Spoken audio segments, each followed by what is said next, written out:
What is going on, guys? Today we are talking about none other than DB Cooper. I'm here with my co-host, Rich Little. Rich, it's good to see you. How you doing? I'm DB Cooper. DB Cooper.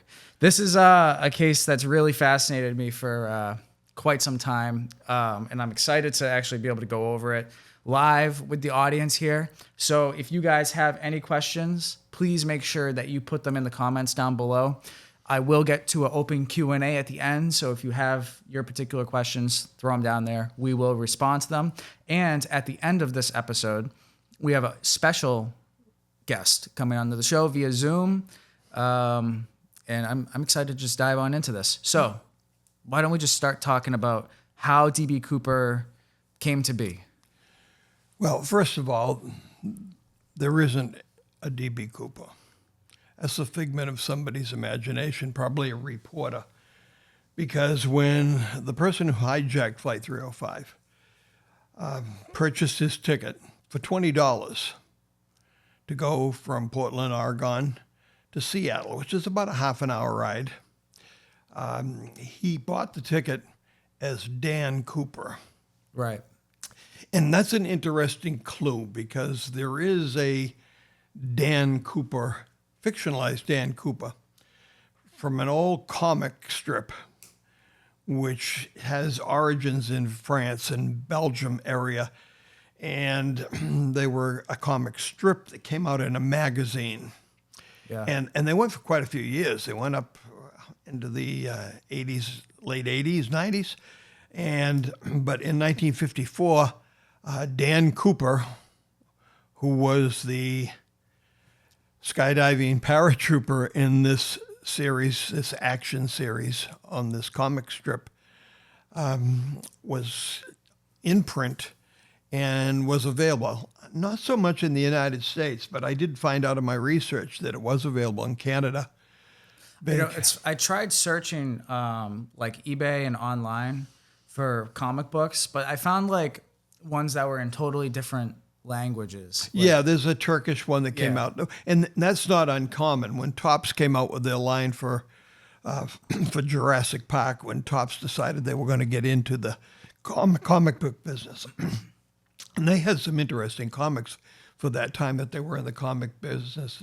Some Mary Shelley Frankenstein comics and things like that, but they were licensed in other countries. So in my Jurassic Park collection, you see them in Turkish, and you see them, of course, in English in Australia. You see them in French, and the French ones were in a hardcover book. And Dan Cooper was also released in a hardcover book with the comic strips in French. Huh. And that's the origins of the Dan Cooper comic. And people kind of wonder if Dan Cooper, whoever he was, and the list goes on and on and on, if he didn't play to that comic book character. Do you think he took inspiration from it? Well, I think, there's a cover that shows Dan Cooper, the comic strip character, jumping out of an airplane. Right. And he was a skydiver. And I think he may have taken that name just as a spoof. Yeah. Certainly as a false lead, because every Dan Cooper in the United States was under suspicion. Where was he? Where was he? And then when they announced it to the press, some reporter misinterpreted what somebody said and thought it was DB Cooper. Right. And DB Cooper has stuck. It's catchy. And there's there are 15 books written about DB Cooper, how he did it, who it was. I'm DB Cooper, you're DB Cooper, everybody's DB Cooper. And I asked AI, ChatGPT, to give the top 15 candidates for DB Cooper, and it gave 15 different names. Right. One of them named Dan Cooper. Yeah. Just because of his name, he was a suspect. But everything you see that we have here today, our sunglasses, my fake cigarette, the 7-Up that we're drinking, And the fake bourbon. and the real kind of bourbon, but this is the kind of bottle that was served on the flight. And Dan Cooper once seated, and we kind of talked about this before we started today. All the passengers that day, 36 of them, got on the plane through the front door jetway that came out at Portland Airport. They didn't enter up the back stairs like a lot of people indicate that they think they came up the back stairs. I have only done that once in one flight. I got on the plane through the back air stairs that were lowered at a smaller airport that didn't have available stairs to go to the front set. But D.B. Cooper and the other passengers got on the front stairs of the aircraft, a Boeing 727. Yep.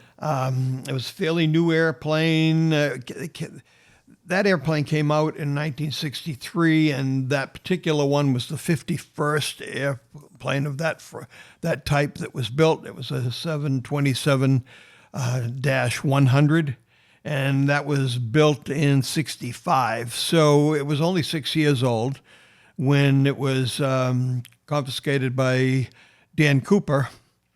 And the first thing he did after he sat down, there was a little bit of delay getting started, he ordered a Scotch and 7-Up Yep. on the rocks. I think. And he paid for it. He did. He gave a 20. He paid for So it. keep the change. He paid for it. Yeah. And you see some things on YouTube, a reenactment, and I saw one the other night, and the person who played Dan Cooper said to the stewardess, 7-Up, bourbon and 7-Up, keep them coming. That he did not say that.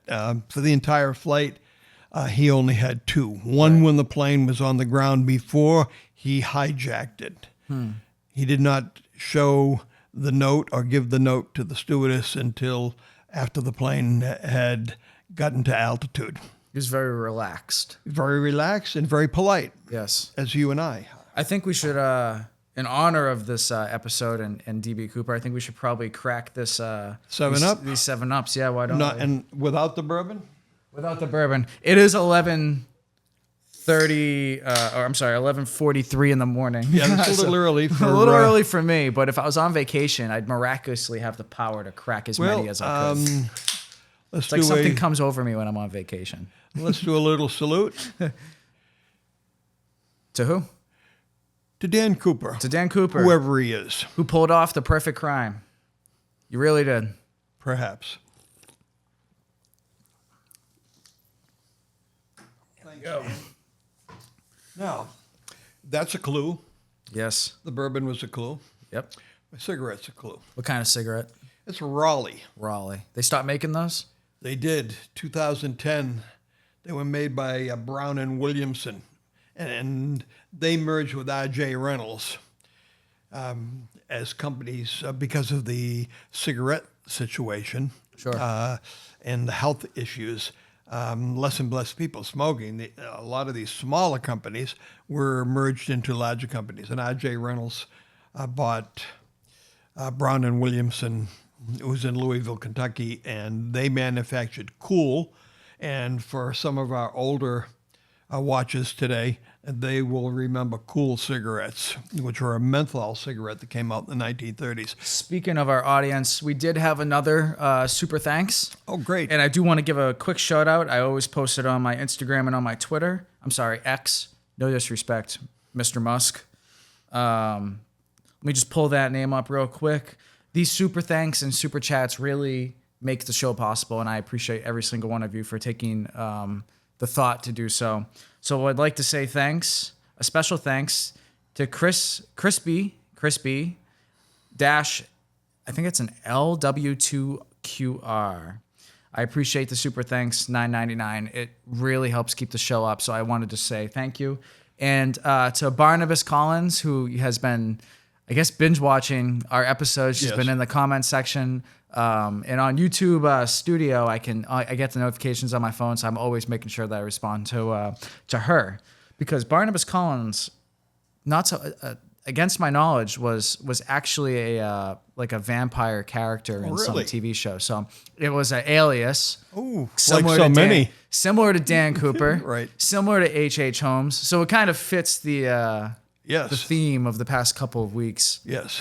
But it's actually, I didn't get her real name, but it's actually she. And I want to say thank you to Yes. Thank you the to all of those people. the mystery lady behind Barnabas Collins, 779 something. I forget.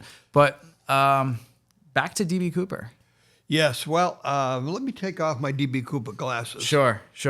And let me put on my regular glasses so I can say, oh, there's everybody. Oh, there you are. Seth, good morning. Good morning. It is a Caroline, good morning. My word, I didn't see all these people here. So we have the clues, right? Yes, we do. We have the tie, Clip-on. clip-on tie. Yep.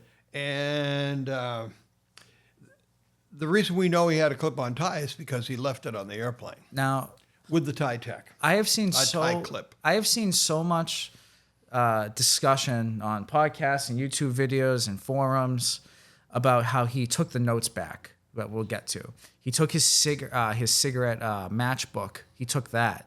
He took the case that the cigarettes was in. He took all that stuff, but he left the cigarettes, he left the tie and the tie accessories. Do you think that's by design?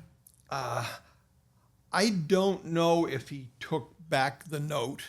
He did. I'm pretty sure. I know he had the note. Yeah. But I don't know if he gave it to her or showed it to her. Well, the story behind the note is actually a pretty interesting one. He provided, oh my God, it's escaping me at the very at this moment. The flight stewardess with the note, Right. and she put it in her pocket or like in her shirt. Yeah, she thought it was just somebody giving a phone number. Yeah, someone hitting on her, and well, he told her, you should probably check that out. So I'm pretty sure that he asked for the particular note back along with the demands. Maybe not the demand note, because that was something that she wrote down herself. Right, what he wanted. Right. For, It's bothering me now. What was the beach that the money was found on? What's that girl's name? Once I hear the stewardess? Yeah, what was the stewardess name? Well, there was Tina Mucklow. Tina. Okay, she's the one who stayed on the airplane after the plane landed at Seattle, and when the money came aboard, and the parachutes came aboard, the 4 parachutes, all the passengers and 2 of the flight attendants were released. Sorry about that. I dropped my cigarette. Oh no, you're gonna light the floor on fire. Yes, good word. Those are heavy cigarettes too. Yeah, you're packing a lot in there. And so Tina Mucklow was the stewardess who was at the back of the plane with him. Yeah. And the theory that the FBI and others came up with, that he wanted 4 parachutes, and then he was going to make one of the crew members jump with him. Right. And therefore, they didn't give him phony chutes, but they did give him 1 phony chute. Yeah. Which is kind of interesting, because one of the chutes that had was a dummy chute that was sewn tight. He left that on the airplane. In fact, he left both reserve chutes on the airplane. Now, the chute that he used was called an NB6, and that goes back to World War II. Right. Kind of an... makes he would have had his choice, But but it makes you think, because it's a World War II shoot. Is he familiar with that particular shoot? And I'm not did he sure. serve in the armed forces during World War II? It kind of just makes you think a little bit. But back to what you were saying about he was only given 2 choices, and both of them are military suits. The other one was based on a newer model called an NB8. And the NB8 is steerable.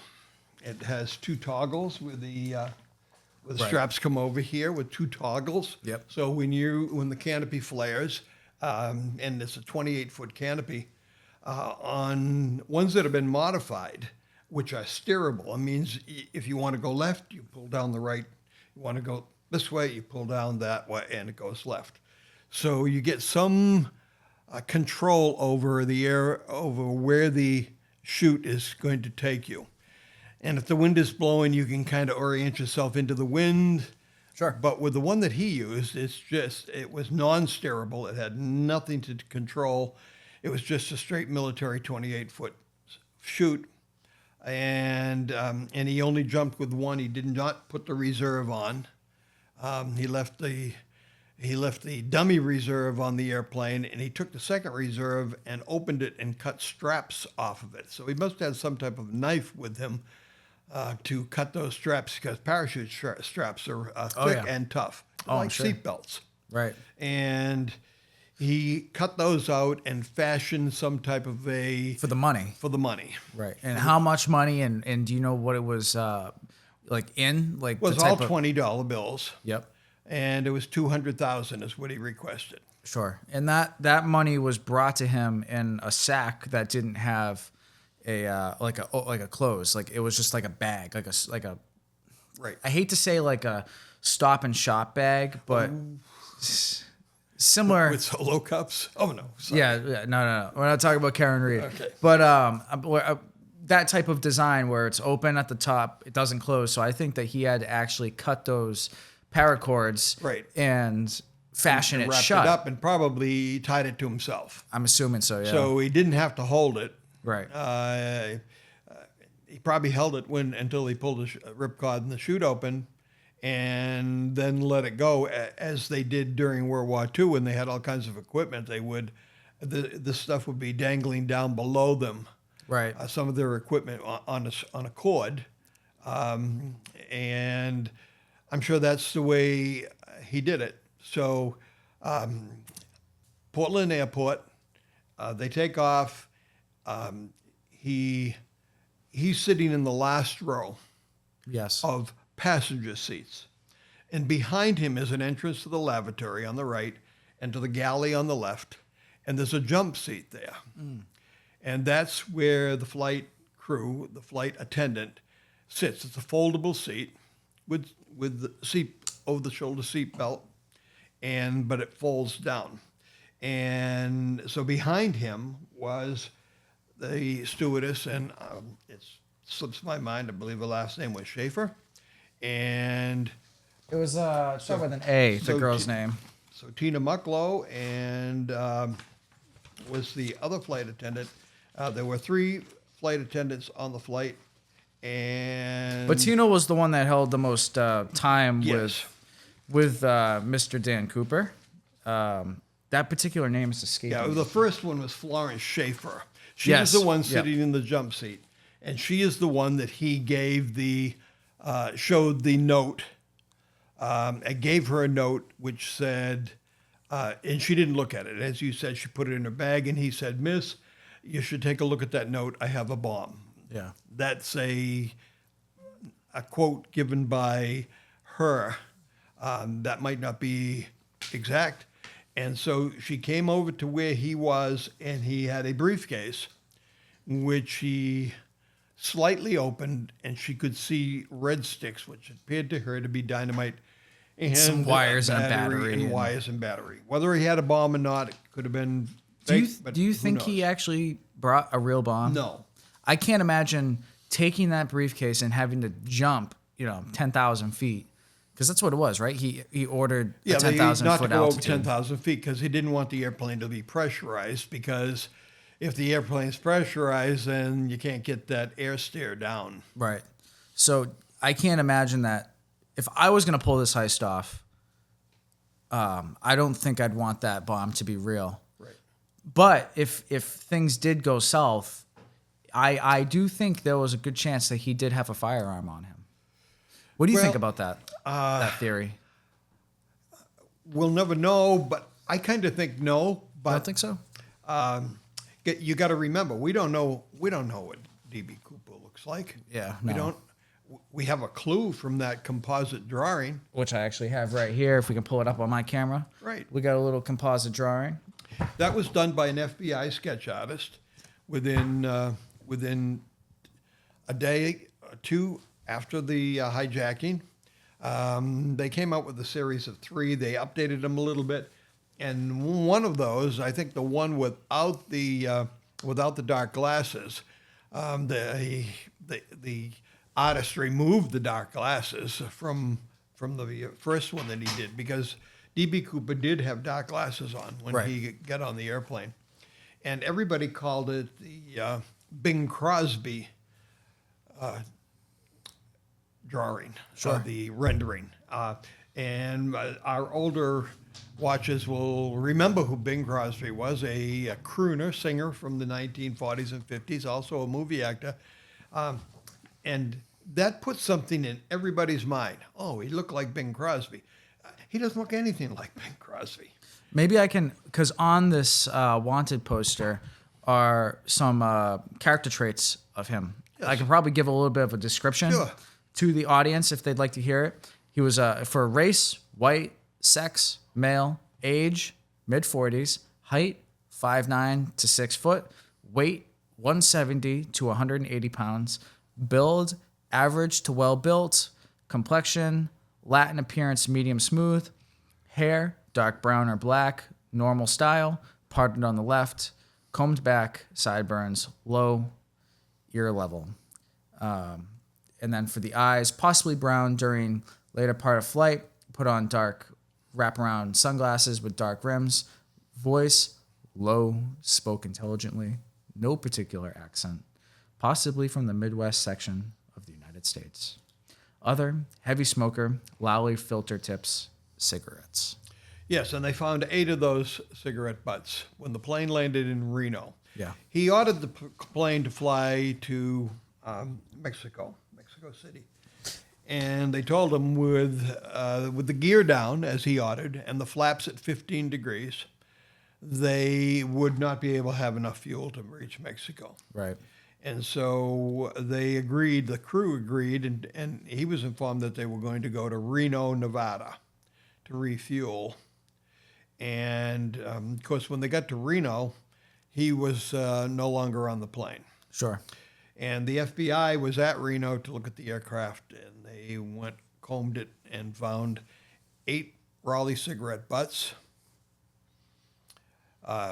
2 drinking glasses, Northwest Orient drinking glasses, and a tie, a clip-on tie. It was black in color with a tie clamp. Sure.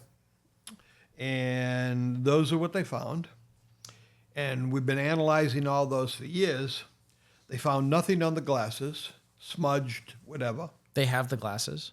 The drinking glasses. Oh, okay, Not, yeah. not the dark glasses, but the 2 drinking glasses that he was served the 7-Up and bourbon in. Sure. They didn't get anything off of that. I don't know if they still have them. I heard that they lost them along with the cigarettes. They lost the cigarettes. Yeah. Within a few years, they lost the 6 cigarettes. And that wasn't all that important back then, but it sure is now. Because under today's studies, we possibly could have been got some DNA sample from those cigarette butts. So the cigarette butts got lost. As a result, we lost that evidence, and here we are today. So the people involved, there was a pilot and a co-pilot and a flight engineer. This aircraft had 3 engines, all at the rear, and 3 flight attendants. One who didn't have any interaction with Dan Cooper because she was at the front of the aircraft. And then we had Florence Schaefer, who was given the note. And we have Tina Mucklow, who remained on the plane. Florence deplaned at Seattle with the passengers. And no one on the flight, none of the passengers knew that there was a hijacking. Sure. They parked the aircraft when they landed at Seattle away from the terminal building. They had a truck come out with a set of stairs on it, with a set of air stairs on the truck. They did not lower the air stairs in the aircraft. And we have a picture that shows the air stairs that are in the rear of the aircraft, the ones that the set of stairs that he jumped off of. There were about 11 steps, depending on the configuration of the airplane. I was told that some of them have 10 steps coming down the back, others have 11. Funny in the picture, the way I counted it, I came up with 12. But so he walked down those stairs, and the flight crew knew that he was doing something with the air stairs because it notified them on the cockpit, but also the flight characteristics of the airplane, going very, very slow, under 200 knots, which seems like, wow, that's fast, but this plane would travel over 400 miles an hour when it was up to speed. So he had it as slow as it would go and had the gear down and the flap set at 15 degrees. This is to slow the airplane down because he understood that the higher the speed, the more dangerous the jump was going to be. Right. So he was able to exit the aircraft. They felt the airplane lurch at approximately 8:15-ish, and they assumed that is when he jumped from the aircraft. So they took off from Seattle at 7:40. As I said, the flaps at 15 degrees, gear down, not to exceed 10,000 feet. Speed was a little bit less than 200. The aircraft was unpressurized. Tina Mucklow demonstrated, there's a placard at the back of the plane to show how to lower the air stairs. This is from the FBI information. At 8:05, she was sent to the front of the airplane and was told, go to the front of the airplane, go in the cockpit. None of the flight crew from the cockpit, the pilot, co-pilot, or a flight engineer, had a good look at him. The flight engineer looked out, and Dan Cooper was at the rear of the airplane. Well, she spent hours with Dan. In the aircraft when it was... To the point where he was even asking her to, light his cigarettes for her because he didn't want to take his hand off the detonator. So she was sitting next to him, lighting his cigarettes, and he was asking her about smoking habits, and they were actually having a legitimate conversation. So Tina was the one who had the most interaction with Dan. And it is Tina and a bit of Florence who came up with that rendering by the FBI, the FBI artist. Right. And that's what we think D.B. Cooper looks like. He looks like everybody. Exactly. If I shaved my face and cut my hair and parted it harder to the side, with a little bit of weight loss, I'd probably look like D.B. Cooper to myself. So she went to the front of the airplane at 8:05. Right. And at 8:13, they felt the airplane lurch because they believed that's when he jumped off the back. And, of course, you got a guy jumping off the back of a air stair that is hanging down at an odd angle. It caused the airplane to bump. Well, yeah, if he weighs 170 to 185 pounds, right. And they're taking that. And he's out the end of this ladder that's hanging down from the bottom of the plane. And when he jumped off, it caused the ladder to lurch, and it caused the plane to lurch. And that's when the crew estimated, and they marked the time.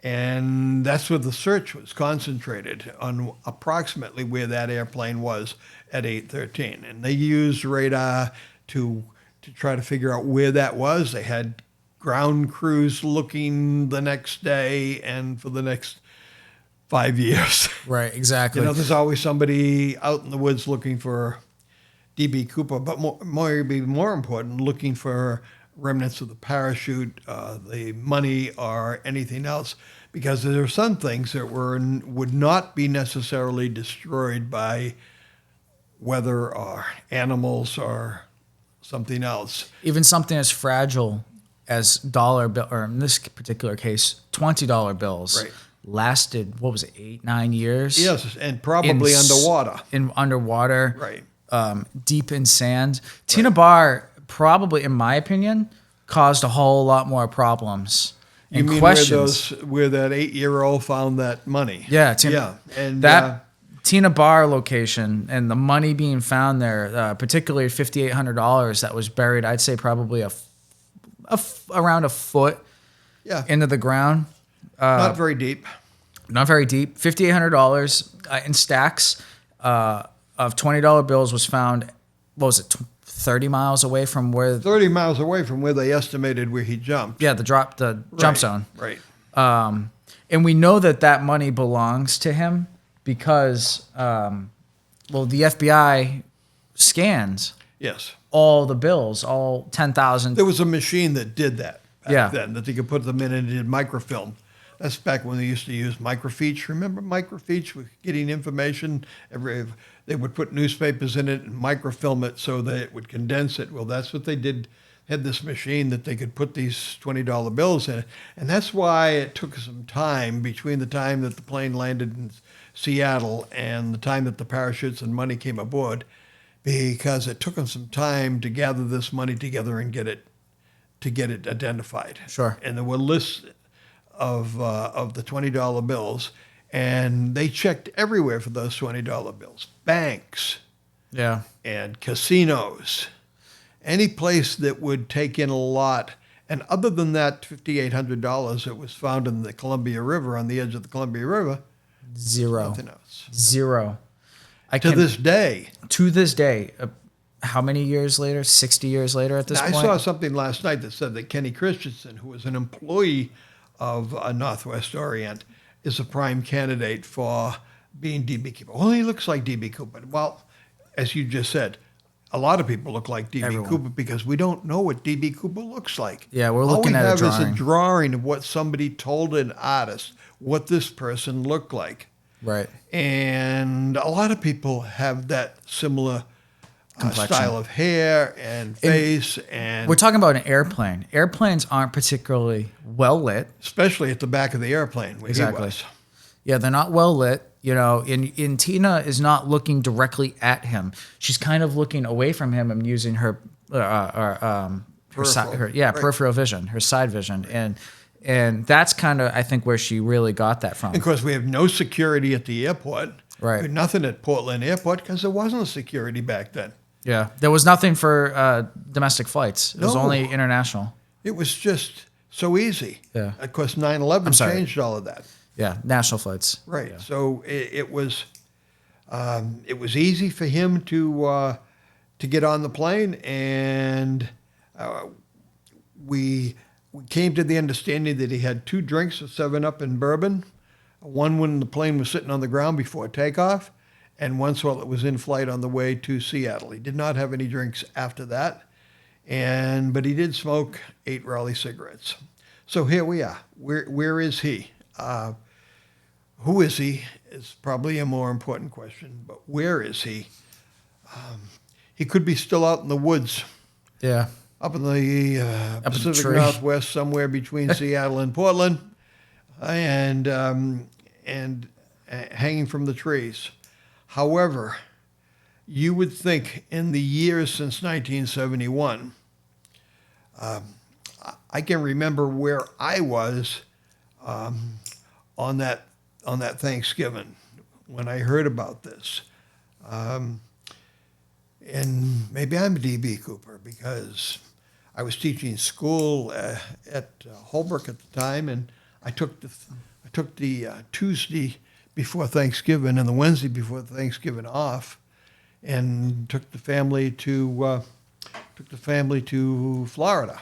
If you are DB Cooper, you got to give me one of those 20s. I know you still got it. Yes. And now I won't tell anybody. I swear, I ain't no rat. Interestingly enough, the 8-year-old that found those a few years ago when he was in his 30s, he auctioned off a few of those $20 bills. Oh, yeah. He only got half of them. Yeah, the insurance company got the other half, and then he has auctioned off a good amount of them. now Right. at He this got point. about $37,000 for the few that he, let's say he had half and the FBI took a few, and let's say he had 100 of them. Yeah. And he auctioned off a few of them, got $37,000. It's just he's probably still got some, and maybe the value will go up because the story doesn't go away. No, it won't. And you can tell just by the YouTube videos that are about D.B. Cooper and the books that are out about D.B. Cooper and how many people have confessed to being D.B. Cooper, and he's my brother and he's my uncle. And the first one that comes to mind is Richard McCoy. Richard McCoy did a similar type of hijacking on the same type of airplane, and everybody said, well, gee, everything was so, it was just like D.B. Cooper. Well, there were similarities. They used the same airplane. He jumped off the back. He asked for 4 parachutes.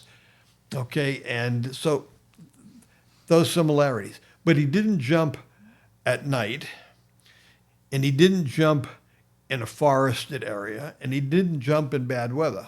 Right. He jumped in a flight out of L.A. that was headed towards...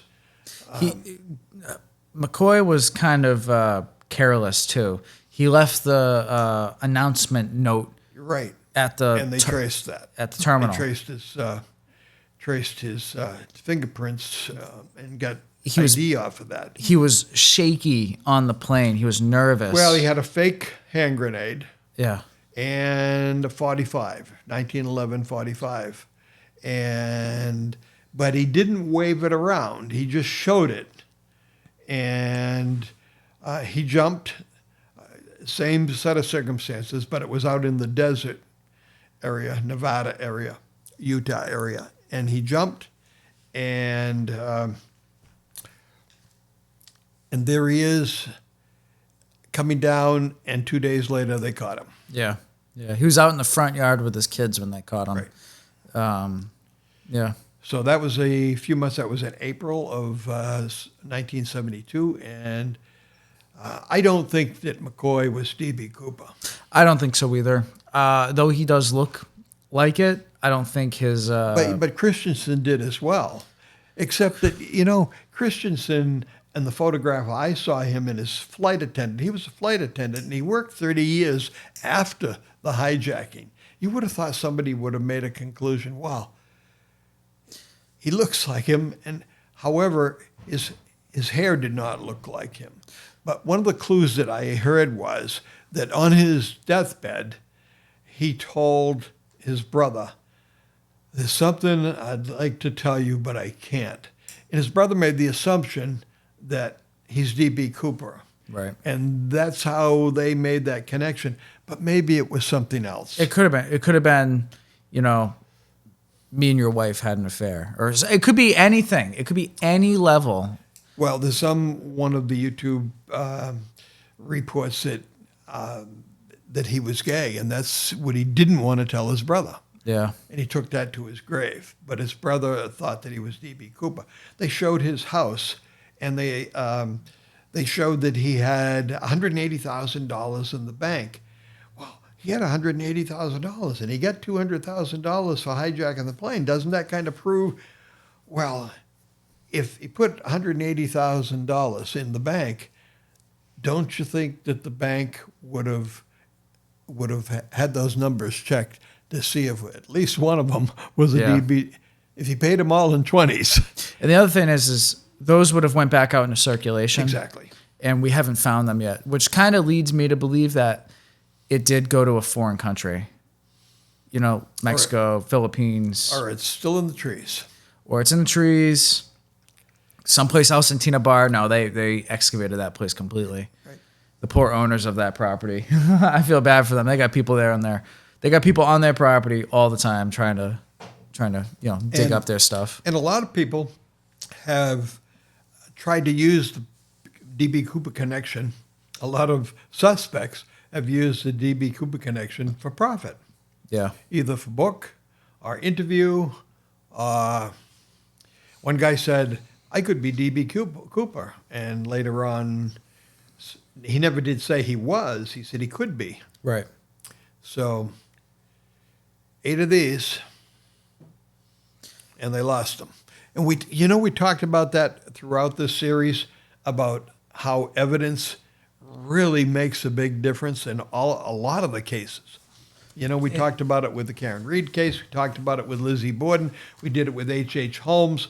We talked about it with Kennedy and Oswald. Preservation of evidence is always an issue. Yes, it sure is. With all these cases that we're talking about, evidence always comes into question. Right. There is something went wrong, or they didn't preserve it, or they didn't they didn't handle it the way it should have been done. And the materials in this one, probably some of the most important ones, they lost them. And sometime in the next 20 or 50, another 50 years, somebody may discover them in some FBI file somewhere and say, wow, what are these cigarettes? Yeah. And wonder, there they are. Yeah. But I don't know what the chances of that are being. I don't have an opinion on all of the candidates, and I gave you the list of the Yes. candidates. I sent you a picture of the ticket. Yep. Old way of doing tickets, nothing handwritten. Dan Cooper. That's how we did things back in 1971. Right. That's how we made out report cards in 1971. That's even how they made out my report cards in the mid to late 2000s. Right. You know? So we got Richard McCoy, and he's the second hijacker. He was ruled out by the FBI. Number one, he didn't. He had an alibi where he was on Thanksgiving, Right. and it wasn't up in the Seattle-Portland area. He was at home with the family, and the facts didn't add up. The thing with the McCoy is that it's the distance away from where the hijacking was. Right. He would have had to land right next to his car, get in the car, and go Right. immediately. The distance was too far. Richard McCoy's father was a suspect. Right. Criminal record, and the FBI discounted that.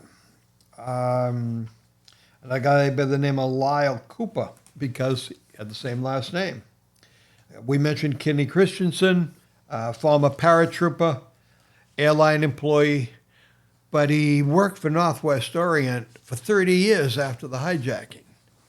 And nobody ever made any suspicion about all that time. He's more of a recent suspect. Right. Dwayne Weber.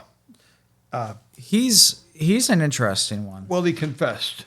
So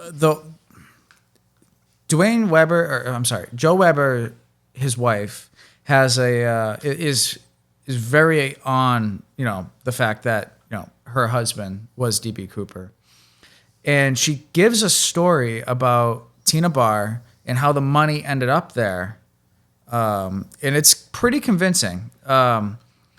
So she claims that her husband did the flight and hid the money someplace. And then a few months later, Joe Weber and Mr. Weber went unbeknownst to her, he went out on that particular trip when they were on vacation. He went out and separately collected the money and saw that stack of money, the $5,800 from Tina Barr, was damaged in the stack. So he threw it into the lake or the river, and that's the river. It brought it down to where Tina Barr is, and then it kind of just sat there. On the Columbia River. Yeah. And they do a lot of, that's a seaway. Ships coming in from Pacific Ocean use the Columbia River, and that river is dredged often. So Right. Who knows? What was on the side might have been just on the edge of the river, and then get covered up by dredging. I've heard that there were reports that say Cooper skydived right into the river, was knocked unconscious and drowned, and then got caught. The parachute cord got caught on a ship's propeller and dragged him out to the ocean. I've heard those. That's an interesting concept. And some of the money spilled out, but the fact that the money's in big clumps and it's right in the same area is kind of problematic for me. Robert Rackshaw is kind of an interesting character. How so? Too. Well, a Vietnam vet, but he had some criminal ties. I believe he's the guy that tried to fake his own death. Right. And he was considered credible, but they never could pull the trigger and arrest him. There's a whole list, and if you ask for the top 10, they'll give you the top 10. AI will. Sure. Give you the top 15, the top 20. The list goes on and on and on because we've had so many people claim that they were involved. Here's my theory. And What do you think happened? And who's your top suspect? I don't have a suspect. I think the suspect has not been identified. You don't think so? I don't think D.B. Cooper has been identified. Really? And here's how I think it was done. Had an accomplice on the ground. He knew about. Not live. Oh, okay. All right, we'll just run with it. He knew about where the plane was going to be so many minutes after, let's say 8:15. He had an approximate idea. If he had an accomplice on the ground, and back during that era, we used to talk by CB radio all the time. Right. Now, a good CB radio, you can get squeezed 50 miles out of a good CB radio, an expensive radio. I used to have one of those radios in my truck when I was driving trucks. Right. Yeah, used to be one in there. And I used to bring cars back and forth from Florida, and we'd have 2 or 3 of us, and we had CB radios so we could keep in contact so we wouldn't get separated. And they would have maybe a 4-mile radius. This is on a little one that plugged into the cigarette lighter on your car. And I think D.B. Cooper might have had one of those, small, portable CB. In the briefcase, you in think? the briefcase with the bomb. With the bomb. Maybe the bomb was the CB radio. That's right. Yeah. And The somebody battery. on the ground with a more powerful CB radio had the mic keyed, playing music or whatever, and he's got the CB radio, the portable CB radio in his hand, and when he hears the music, he knows he's getting close to his accomplice. Or even, at that point, it's the 70s. There's not as much light pollution, and they're in a really wooded area. Right. So if that person's relatively close to the flight path, Right. they can just see each other. I can see and hear planes from miles. Right. Miles in a straight direction away from me and then up. They're not quiet by any stretch of the imagination. So, and his accomplice could have done some type of signaling device or handheld signaling device. There were lights back then that were powerful. And I realized it was a cloudy night, it was rainy, but that radio, that CB radio idea, to me seems like a plausible way of him being in contact with his accomplice. And then if he still had the radio in his possession as he was coming down, he could talk to that person on the ground to see if they could get oriented. Yeah, and use of flares and stuff like that, shooting flares up. That's a possibility as well. Somebody on the each ground other. could use a flare, or somebody in the air could use a flare. Maybe those wasn't dynamite. Maybe those were flares. Exactly. They could be. Exactly. I wouldn't want to bring. I'd feel more comfortable bringing road flares. Right. Than you would a stick of dynamite. And 20. How old was she? 23, 22-year-old Tina Mucklow. Mm-hmm. Good-looking girl. Probably doesn't have much experience with road flares and.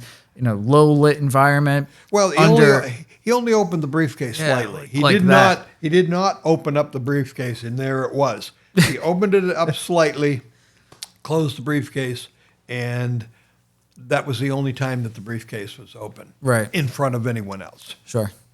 Yeah. It's definitely interesting. But so, have you ever done any research into Sheridan Peterson? I did the other day when you told me about that, and interesting candidate. Yeah. What's your thoughts? I have now where I went through. Next week we have a discussion on Zoom with a really respected individual in this case who is strongly under the belief of Sheridan Peterson. Now he does tell a convincing story, but I don't have enough facts on Sheridan to make a formal opinion. and I'm hoping that within the next couple of days I can actually create an opinion. And under the discussion we have with our upcoming guest, who I'm not going to announce for another week or so, at that point maybe I can make an opinion. It's funny, he didn't come up in the top 15 on my Right. ChatGPT list. Right. But he might have with Anthropic. Maybe they would have. The only thing with Sheridan, though, is that he never outright claims that he's not him. He dances around the question. Are you Dan Cooper? Well, you know, anybody can be Dan Cooper and this and that. He never just says, no. Anybody can be Dan Cooper. I'm not Dan Cooper. You know, that's the only piece that really kind of like, if someone was accusing me, I'd flat out be like, nah, not me. Well, they've tested this tie, Yes. DB Cooper's tie, Oh, yeah. numerous times. They say that there's some strange metal powder that was found on it, which could be attributed to the Boeing factory. Which would claim, you know, Kenny Christensen, you know. But they found some undetermined DNA. Right. So, and the tie, they know where the tie came from, but they don't know which one. It came from J.C. Penney. Yep. Cost $1.47, I read. Something like that, yeah. Yeah, $1.47 for a clip-on tie. I did not buy this one. I was lucky enough to borrow this from a relative, but I did check out prices for clip-on ties, and the price now is $6.99. Oh, so I could inflation. have got a $6.99 pie. This belongs to my late brother-in-law, who this is his firefighter dress uniform tie. And I want to give a shout out to my sister Marie for thanking her for letting me use Pete's tie for this DB Cooper. Maybe Pete was DB Cooper. It could be. Could be. But Pete wasn't into Pete was a firefighter, but it was not into skydiving. Who do you know who has skydived other than myself? My mother went skydiving. Who did she really? And unfortunately, like a week or so later, 2 weeks later, the individual that took her skydiving that was strapped, they were strapped together. Tandem. Yep. He was going skydiving with another lady, and the parachute completely failed to open, and they went straight into a tree and died. Each of them died later on at the hospital. That's it. Yes. So Back when I jumped, they did not do tandem jumps. That Really? was something that hadn't been done yet. It was a single jump, just me solo, with a steerable chute, not unlike the one that DB Cooper didn't use, because one of those chutes that they brought on the plane was a steerable chute, which was a modified NB8 chute. The one he used was an NB6. So think about it. Here you are, 25 feet of parachute canopy above you. You're coming down in the rain, and you've got not a steerable chute, and you're looking for an accomplice, and think about doing that. And now I would like to welcome Darren Schaefer from the Cooper Vortex. Darren, how we doing? Hey, how's it going? Can you hear me? I can hear you. Awesome. Thank you so much for taking the time to be here today. My pleasure. So we just got a couple of questions. I'd like to formally introduce Rich, my co-host. What's up, Rich? Of the podcast. How you doing? So we just spent the last 45 minutes just kind of going over the case, outlining the case, and kind of just discussing it. And I was kind of wondering, what are your thoughts on DB Cooper just as a whole? Is he a James Bond-like character, or is he a vicious criminal? He's both. He's both? Absolutely, he's both. The way he did it and pulled it off, sitting in the back of the airplane with sunglasses on, a beautiful young stewardess lighting his cigarettes for him. Very romantic. Sure. Also, he's committing an insane crime, threatening to blow up a plane with passengers on it. But then he makes a daredevil escape, so he is James Bond and a vicious criminal. So what got you interested into this case, and what was your introduction to it? Because I've seen that you've been, recording these particular podcasts about this particular case for years now. Back when I was in high school, you were doing this stuff. So what was the introduction to DB Cooper? The introduction to DB Cooper would have been when I was about 10 years old, watching a rerun of Unsolved Mysteries with my sister, and it came on, and a man goes into the Portland International Airport. And it's like, oh my gosh, that's Portland. That's right by us. That's crazy. Then jumps over the woods outside Woodland, Washington, or Ariel, Washington. It's like, oh my gosh, that's practically in our backyard. This is a local story. It's interesting. And then I lived in Woodland, Washington, which is probably the closest town to where his drop zone was believed to have been.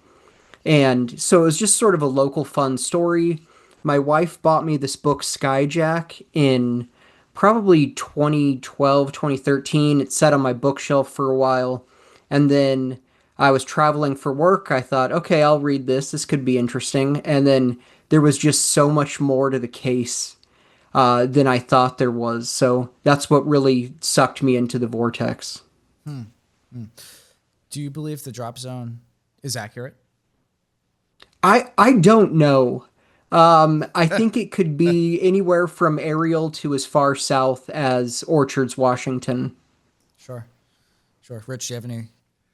Yeah, out of all the plausible candidates that you see, do you have one that you think is more credible than the others? And the list goes on between Kenny Christensen and so many others. Do you have a more plausible candidate? I think Ted Braden is a very interesting candidate. And then you have there's many that fit. It's one of the things that's so interesting about this case is you can find someone and it's like, okay, this guy has the skill set to do it. He has the skill set to plan this. But disproving a suspect is much harder than finding a person that fits the profile of DB Cooper. Yeah, I mean, if you look at the wanted poster, you're looking for a guy who's maybe 5'10" to 6 feet, sort of a olivey complexion. He had average looking build.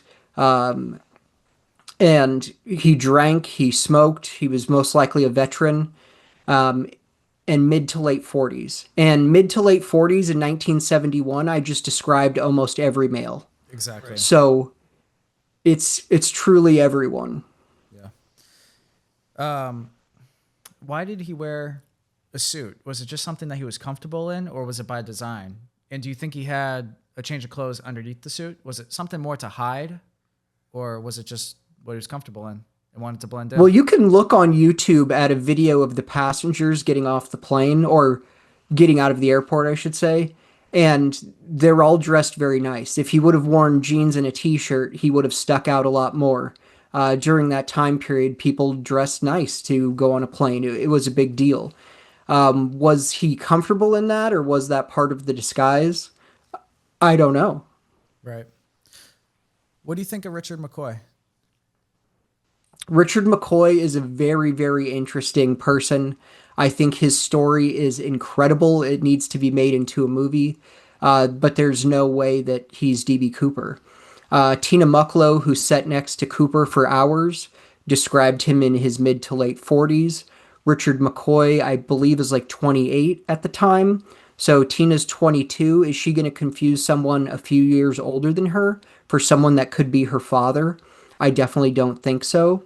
McCoy also had an accent. He had ears that stuck out prominently. It's just, there's nothing about McCoy that fits Cooper other than that he was a copycat. Right. You had brought up a really good theory with the CB radio. Do you want to discuss that? I was wondering, do you think that that Dan Cooper had an accomplice on the ground that he somehow could contact so they could get out of the area quickly? It's very probable. I truly have no idea if he had an accomplice or not, but I would lean more towards that he did not, just based on the fact that it's more people to keep the secret. And this really, seems like a solo crime. One thing that doesn't get talked about a lot is, we know that he gets on the airplane in a suit with his briefcase. He also has what we refer to as the mystery bag, which could be a paper bag, it could be a canvas bag. We're not really sure, and we don't know what's in that. A handheld CB in 1971, probably not, but there were radios he could have used. It's possible, but the one of the difficult things about it is he doesn't know where he's jumping. Right. He might have an idea, but he has no idea where he's going to land. So, what is the range of a handheld CB in 1971? You're also in terrain where that could be very difficult to reach someone over a distance. You're not jumping out over the plains of Nebraska. This is a pretty wooded area with lots of rolling hills. Sure. Road flares or TNT dynamite? I ask on my show every guest, is the bomb real? Yeah, And that's kind of where I when got I that from. Yeah. when I started this out, I thought for sure the bomb wasn't real. There's no need for it to be real. If I have you on a plane and I say I've got a bomb, no one's going to say prove it, Right. prove that it's real. It's when you say you have a bomb, okay, fine, you have a bomb. And I lean more towards the fact that it was real now, Really? just for the reason that if they land in Seattle and the passengers get off the plane, the flight crew, maybe minus the stewardess if he's sort of holding her, they have an ability to escape out the front window. They're sort of like they could pop out the window and throw a rickety ladder down. They get off, he's stuck on the plane, and now the FBI is refusing to let him take off. He is as trapped as could be. It's pretty much an aluminum jail cell that he's in. So I think if that didn't go well for him, he could blow that bomb, destroy the plane, and kill himself. So I would lean towards the bomb being real. Now we talked about that and things possibly going south for him. Do you think he was packing a firearm? 1911, any type of handgun? I think there's a really good chance he did have a handgun. There's no evidence that he did, but if we look at all of the copycats, most, if not all of them, had a firearm with them. And obviously, there was no screening process to get through the airport, so nobody checked his waistband. Nobody looked inside his briefcase to see that there was a very cartoonish bomb in there. So it's very plausible that he had a gun on him. We knew he had a pocket knife, but nobody saw a gun. Sure. Rich, do you get anything? Out of all of the candidates that I've looked at, there are some strange individuals, Rackshaw and some others who claim to be D.B. Cooper, almost to the point of admission, and then back away from admission. Do you ever think that any of those characters, who really are characters, could have been D.B. Cooper? Well, back away from the point of admission, it gets much crazier than that. One of the most interesting things about this case is, depending on the account you read, anywhere between hundreds and thousands of people have confessed to this crime. When I had Larry Carr on my show, who was one of the final main case agents on this, in his tenure in the 2000s, he said multiple people went into FBI offices to confess to this crime, which is much different than if the three of us are at the bar having drinks and I'm like, hey guys, you know that DB Cooper thing? That was me. I can understand that confession. Right. I cannot understand the confession of I'm going into an FBI office to confess to a crime I know I did not commit. And we have multiple suspects who confessed. Walter Recca, for example, that confession is on tape. You can listen to it. It's very interesting. I don't believe Walter Recca was DB Cooper, but just like many of the other suspects in this, a very, very fascinating individual. And Rackstraw, most likely killed his stepfather, And sort of in that trial, that's where you see him being interviewed, like, are you DB Cooper? And he's very coy about it. Well, maybe. It's sort of a cool crime. I hate to say that, but it's He's James Bond. nobody got physically hurt in this. Yeah, he is James Bond. And so it's not like I'm telling you guys, hey, I'm the Atlanta child killer. There's no cachet in that. Neither of you think that's cool. But if I tell you I pulled off this daring heist and stole money from an airline, nobody has sympathy for the airlines. So it's it's cool. It's glamorous to confess to. It's why I think you have so many confessions in this. There's been a resurgence in popularity of this case over the past, I don't know, 10 years or so. What do you think about that? Why is it becoming more popular? I take full credit for that. No, just kidding. I think one of the main reasons the popularity has increased is because of this sort of true crime genre that's popped up. This is a case where you can research it and enjoy it. There's not a lot of guilt you have to have. You're not reading about some murder or some rape or something horrible like that. You're reading about this crime where he stole from an airline and no one was physically hurt. There's definitely some mental anguish and some trauma from this. But Tina Mucklow has very interestingly said that she's more bothered by the people that harass her about this case than she was by the hijacking itself. Sure. Speaking of Tina Mucklow, do you think the money at Tina Bar has anything to do with Tina's first name? That's very interesting, and where the money is found is completely insane because it's It's 15 upstream. miles, 20 miles west of the flight path. The wind would have carried it east instead of west. And if you're looking at waterways, it doesn't really make sense that it would wash up there. It's truly unexplainable how the money got there. And the fact that it was on a place called Tina Bar is an interesting coincidence. Sure. But the money, I mean, we could talk about that for hours. I've had many guests on my show that, believe that if we were sitting with DB Cooper right now and asked him how the money got to Tina Bar, there's a good chance he would say, I have no idea. Rich, you got anything? Yes, we've seen. I've watched a lot of the presentations on YouTube, and there seems to be a general theme of trying to put the dots together and connect the dots and come up with a candidate. The one with Kenny Christensen, and there was talk that Kenny had $180,000 in a bank account, and they attribute that it must have been the money that he got while he was hijacking.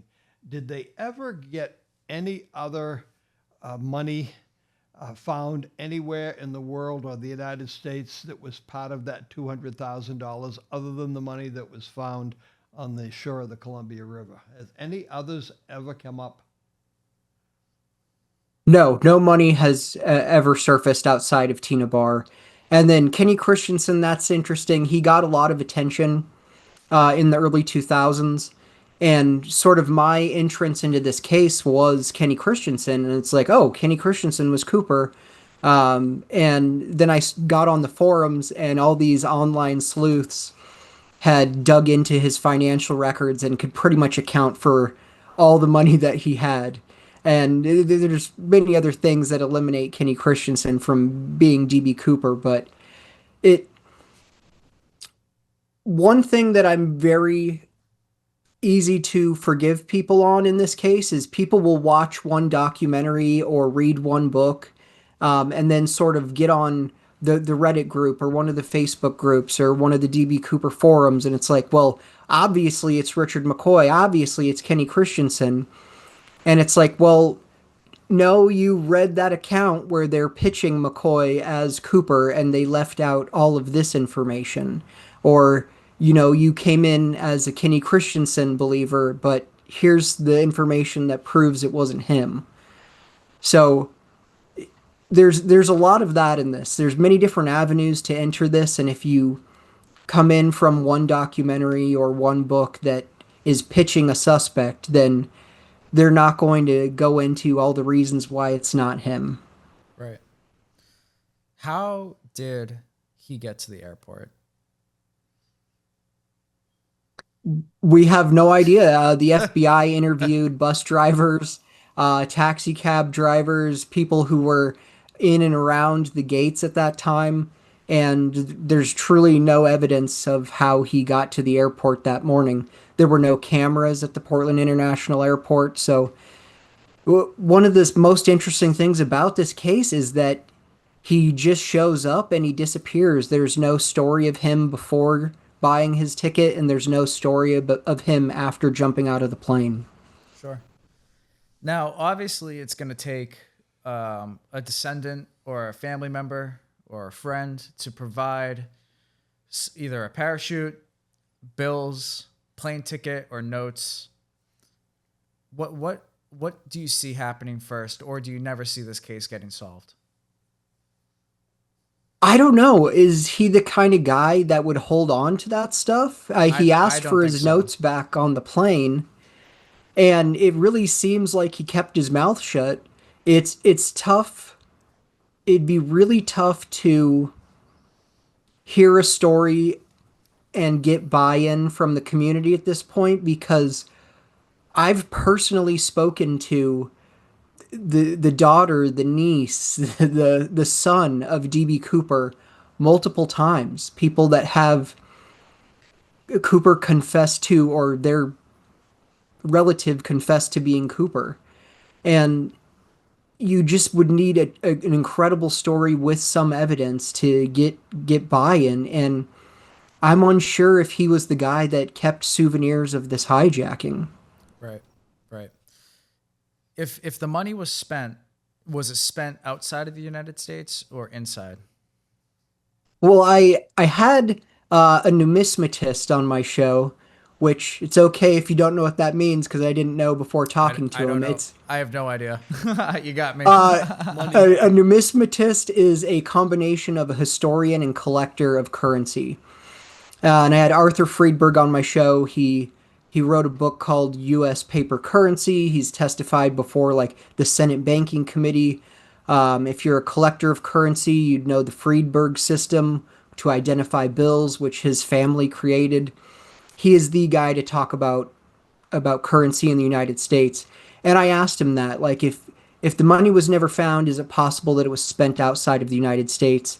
And he was very confident that it wasn't, because that money eventually circulates back to the United States. If you go to Mexico, or if you go to Brazil or someplace and they're willing to let you use U.S. currency, it comes back to us. Otherwise, it's really of no value.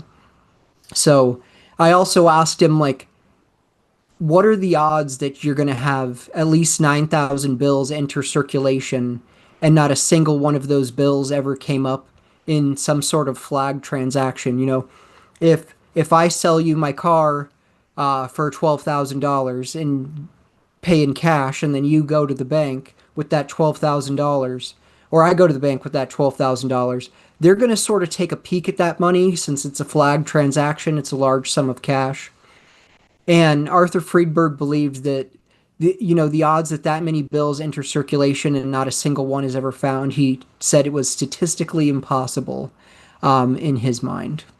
So does that lead us to the money was never found someplace in the drop zone or relatively near the drop zone within 50 miles? Or does that lead to the money was never spent and it's in a briefcase somewhere in someone's attic that they just don't know about it? It would lead me to believe the money was never spent. I would think if in the area he landed, those woods or those fields, I mean, there's going to be traffic. There's people hunting, there's people hiking, there's a lot of logging activity. If there was a bag with $200,000 in it, it would have been found probably pretty quick. Also, you have to know that this story got national attention and was a very, very big story in that area. So me and my buddies in 1971, we're going to go and walk through the woods and look for DB Cooper's money. And this would have gone on for years. Sure. Rich, you got anything? No, that's it. I have mine. Where did the parachute go? Do you think the parachute was just destroyed? Do you think it's the money, and the parachute are still tangled up in a tree somewhere, covered up by leaves and other shrubs? Or do you think it was just into the water, dragged out to sea by a ocean liner somewhere? I think he survived the jump. There's equal evidence that he survived the jump and died in the jump, and that there's no evidence either way. But all of the copycats survived their jump, some with conditions worse than Cooper. What he did with the parachute, in my mind, he probably would have dug a small hole and buried it there, put it under some leaves or something. In that environment in the Pacific Northwest, it would pretty much rot and disappear real quick. Sure. You might have some buckles and some metal pieces of the parachute that lasted, but more than likely it would probably just dissolve. Right. And do you think this case will ever get solved? I'm less and less hopeful that it will ever be solved. It just seems like so much time has passed. I mean, it's going to be 54 years this November. And how much farther are we in the investigation now than we were on November 25th, 1971? Sure. I don't know that we're much farther at all. What's it going to take? Do you have anything in particular that you think it's going to take to solve this case besides parachute, money, or letters? It really would take physical evidence, even if you had the greatest suspect with buy-in from the family and a story from the family. We have those already. So it really needs to be an amazing person, an amazing story, and some sort of physical evidence to get mass buy-in that this is it. This is solved. This is the guy. Sure. Darren, where can people find your show, and what's it called?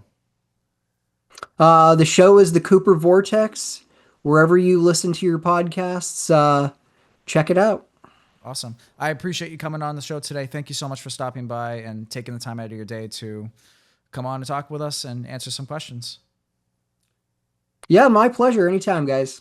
Have a good one. Thank you so much. Thank you. Oh, and actually, CooperCon. I forgot to mention CooperCon 2025, right? It's yes, going on. CooperCon. I forget the date. Definitely come out. You know, I forgot the date also. I'm so ashamed. And you are hosting it and on the panel that's, leading the discussion for this particular event. Am I right? Yes, I'm emceeing this. It'll be my third time emceeing it, and I spoke at one of them. It's Friday, November 14th through Sunday, November 16th at the Higgins Theater in Vancouver, Washington. Really good time. There's going to be some pretty incredible guests. Martin McNally, one of the copycats, is going to be there. Authors of many of the books on Cooper, all the people that are arguing online. Ryan Burns, who does the DB Cooper Sleuth YouTube channel. It'll be a really good time. I always have a blast every year. It's very like collegiate. Here are all these presentations and this evidence and where it leads us, and here's what to think, and here's the story. But one of my favorite things about it is just getting together like for beers after the event and just sitting with other people and talking Cooper. Sure. Awesome. Well, sounds like a fun time. I know. I might have to fly out. But yeah, hopefully we can get this out and maybe someone can scan their $20 bill and solve this case. If you're watching and you do find a $20 bill that's attributed to this case, call me first. I'll fly you out here. We're gonna showcase it. But all right, Darren, thank you so much for stopping by today, and maybe I'll see you at CooperCon. Hell yeah. Thanks for having me on, guys. Okay, thank you. Thank you. So, Rich, what do you think? I just don't know. I'm where I was 25 years ago, Yes, exactly. 50 years ago. I remember when this happened. I wasn't there, but I was, I was alive and teaching school. Sure. And it was we followed the papers to see when they were going to catch him, because we knew they were going to catch him. The FBI was on it. Right. They were going to catch him. It's the FBI. And they're going to find him. Or they were going to find him. They were going to find him hanging from a tree, or they were going to catch him. Sure. And they haven't done either. Did Darren bring any new information? Oh, yeah. What about that 25-minute conversation possibly changed anything you were thinking of, or? Well, the different candidates that he's talking about would not have been on my list. Sure. And he's much more knowledgeable about the subject matter than I am. Same. You and I only have been On this for about a week or so. really involved in this for the last week and a half, and he's been doing this for years. And obviously, he's got a wealth more of background information and interviews. We're basically doing our reporting on what we've read and what we've watched. Right. And what we've watched is people like he that have done interviews with people who either say or knew or suspect they know who D.B. Cooper really was. Sure. But I think you and I should go out to Vancouver and be dressed up just like I am today, with my clip-on tie The sunglasses. and my dark glasses. We'll take Miss Caroline and we'll do a whole vlog series while we're Yes, out we there. can do it while we're out there, but There we're you going to go. be dressed in character. Absolutely, the whole time. 3 days, not changing my clothes. Exactly. I'm sleeping and eating, dressed as DB Cooper. Final thoughts? Final thoughts. Well, thank you very much, everybody, for following our weekly crime investigation. If you can, would love to hear your comments, and on this case, past case, and anything else in the future that you'd like to see Seth and I look into. We're always looking for a new topic, and so if you've got something that you'd like us to work on, please give us a comment and tell us who you'd like to see. What about the Gardner Museum heist? That's another local one. Gardner Museum heist. For anybody who doesn't know, the Gardner Museum heist is local to Boston. It's a museum, the Gardner Museum in Boston in, what was it, the 90s? Yes. Something like that. The 90s, one night, two police officers, or people, alleged police officers, people dressed up as two police officers, went into the Gardner Museum, middle of the night, keyed themselves in, overpowered the security staff that was there. There were just one or two security guards, and walked away with, I'm going to say this, $600 million worth of art one pieces. of the largest art Veneer. heists in world history, and they literally cut them out of the frames with a knife. Yeah. And the frames are still there, hanging on the wall of Isabella's museum. And by the way, if your name is Isabella, or you know somebody's name who's Isabella, they can get into the Isabella Gardner Museum free of charge. Per really? order of Isabella Gardner. Yeah, that Gardner Museum is something that I like to talk about. That's a really interesting one. And, there's not much information, but if we can publicize it, maybe someone... Yeah, maybe somebody knows somebody who knows somebody who knows somebody. Because there's actual footage of these people, so, it's not like DB Cooper where it's a drawing. There's actual footage of it. They did some digging down in Connecticut not too many years ago, probably a decade ago, where they dug up somebody's garage and they thought that the paintings were buried there. The unfortunate thing for those who stole those were the paintings that they took, and one of them I think was called Rembrandt's Sea of Galilee. Yes. And who are you going to sell that to? You can't sell it to another museum.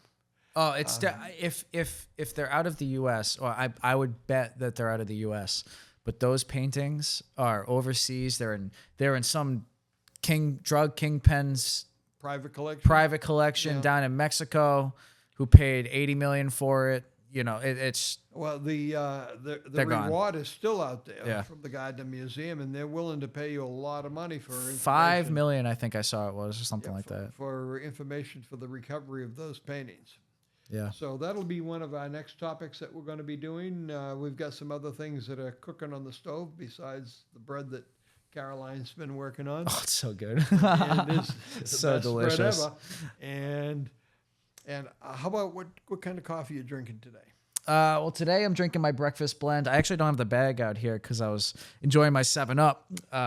Thank you, Rich, for That's surprising all right. me It with the was 7-Up. Hard to find 7-Up Yeah. these days. Maybe that's why the case is resurging, is because 7-Up no longer is really getting sold and You people are bought a craving. big bottle of bourbon. Yeah, yep. I'm not going to discuss what. Actually, yeah, maybe I will.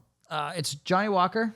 I don't really drink much. Not really a drinker, but if I do drink some type of scotch, it's going to be some type of Johnny Walker. But my coffee is coffeebyseth.com. You can shop the store. Link will be in the description and pinned comment. And I'm drinking the Breakfast Blend Plus today. And Rich, do you want to plug your book? Yeah, and if anybody's interested, the Lizzie Borden book still available on Amazon and also on eBay. Remember, if you want it personalized to somebody with some type of catchy slogan or interesting, I just got one this week that said that Uncle John is the culprit, and that's what I put down as I personally monogrammed and autographed the book. So if you'd like to do that, eBay is the best way to do it. The price is the same no matter whether you go to eBay or to Amazon. And those have been going good. And for all you people out there who have purchased the book, and the count is up in the hundreds now, I want to say thank you so much. This is since we started our first Lizzie Borden back in May. And was it April? I think it was the end of April we did the first one. Yeah, it was and around then the there. book started going out about the beginning of May. And it's been really good. Lizzie's been really good to me. Yeah. And Same. She brought the podcast to new levels well, of popularity. The first podcast, I couldn't believe, and I still can't you believe can't believe, and we're approaching 500,000 views. even a guy named Rocco can't believe I that know. we've got almost 500,000 views on just on the first Lizzie Borden, and we've done pretty well on the other two as well. Remember, this is a series of three broadcasts that we did on Lizzie Borden. One about the general aspects of the case. The second one we did was Lizzie prior to the murder on August 4th, 1892, what her life was, that she was just a normal person with normal activities, and she was involved with people. She was a teacher in Sunday school. She worked on the hospital board. She traveled. She went to Europe. She was just a regular person. And the day after, she turned into the pariah of Fall River. Everybody chanting her poem that with the mother of 40 wax and the father of 41, and she carried that to the end of her life, and it changed her life completely. And I don't believe that she was involved with the murder of her stepmother and father. And then the last one that we did a few weeks ago was on the 2 autopsies and a funeral.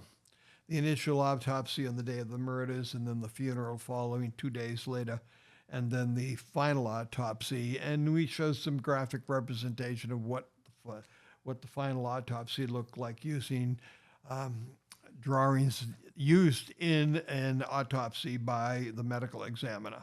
So the stepmother had 18 wounds, some say 17, 18 wounds, and the father had 10, all done with a blunt instrument. I assume that it is a butcher's hatchet, which is a little bit different than a regular hatchet, but similar to it. And the only possible culprit that I can come up with is the guy in the story that's a butcher. Absolutely. That would be Uncle John Moss. Yep. And you can find that book on Amazon or eBay. eBay will have the personalized links, as well as Rich's other collection of novels that he has written. All have personalized links on eBay. And you can also find them on Amazon. So I'd like to thank all of you for tuning in and watching the show. And if you know somebody that would be interested in this, make sure that you get them a nice, refreshing 7-Up, a clip-on. Cheers to DB. Get a clip-on tie, some dark sunglasses, and turn your TV up for this podcast. You could be us. And you could, yeah. But thank you guys. Oh, and if we can keep the streak going, right now we're on a streak of 2. Super thanks. Really supports the show. I'd like to see it get to 3. So just, yeah. See you next time. See you next week, Thank guys. you very much. Have a good one. What's going on, guys? Welcome back to the show. I'm your host, Seth Rzuski, and here with me today is my co-host, Rich. Rich, it's good to see you. We're back. Good morning. Good morning, Seth. Yep. Good morning, Caroline. And Good morning. Here we are. Here we are talking about DB Cooper yet again. Part 2. Part 2. This one is live. So for all the live viewers out there, make sure that you throw in your comments and questions in the comments below. I do have a line to them. I can see them. So make sure that you're putting them in there, because at the end of the episode, we have a zoom in with one of the most notorious DB Cooper experts there is. Notorious. He's very notorious. And you know what? I'm actually going to give it out right now. We are going to be zooming in with Eric Ulis, someone who's well known in this community. Sure is very well known. He has a history documentary on the History Channel, and he has a show on Netflix. He has done a lot with this case, and I'm very excited to be able to sit down and talk to him today. So this should be a fun show, a continuation of what we did last week when we also had a guest from afar. Absolutely. We had Darren Schaefer last week. Darren, if you're watching, thank you so much for coming on the show. It really means a lot to me. Thank you to all of our guests. It really means a lot to us. It just makes the show that much better, and especially where it's live. You guys, throw your comments down below, and I will ask Eric your comments. So it's a direct line from the audience to an expert. So today, we're taking a mathematical standpoint and a mathematical view of the DB Cooper case. Well, that's what I do. Absolutely. As a math professor, it's all you. That's what I look at things from a mathematical standpoint. Let me take off my glasses so I can see. Right. There you go. I'm ready. Actually, yeah. I'm actually ready to jump out of an airplane. I'm a little bit overdressed today. It's a little bit warm. It is a bit warm. Warmer than I expected, but I have to look neat. I got to put on my DB Cooper tie and my DB Cooper glasses. And so let's get into what we're going to talk about today. First, let's bring everybody up to date. Sure. Okay, about the flight situation. Alrighty. A gentleman gets on a flight at Portland International Airport. Under the alias of Dan Cooper. Dan Cooper. And he buys a ticket to Portland. 30 minutes, flight time. Yep. $20. Absolutely. Give him the paper ticket, gets on the plane, orders a drink. What does he drink? He drinks a 7-Up. 7-Up on the rocks. 7-Up. And I think with bourbon. I think in order, oh, actually, you've already cracked it. So I'm going to crack a 7-Up in honor to of Dan Cooper. To Dan Cooper. Possibly the late Dan Cooper, of which no one knows about. No. Mysterious. So he's got his drink, 7-Up and bourbon on the rocks, and the plane takes off, and he hands a note to the stewardess. Yeah.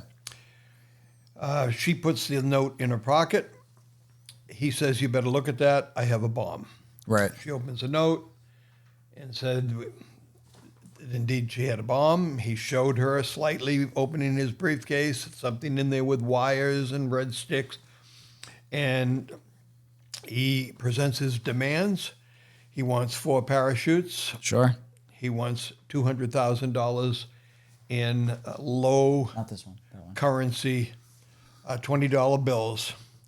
And that's what he wants, and that's what he needs. And so the plane goes to Seattle, lands.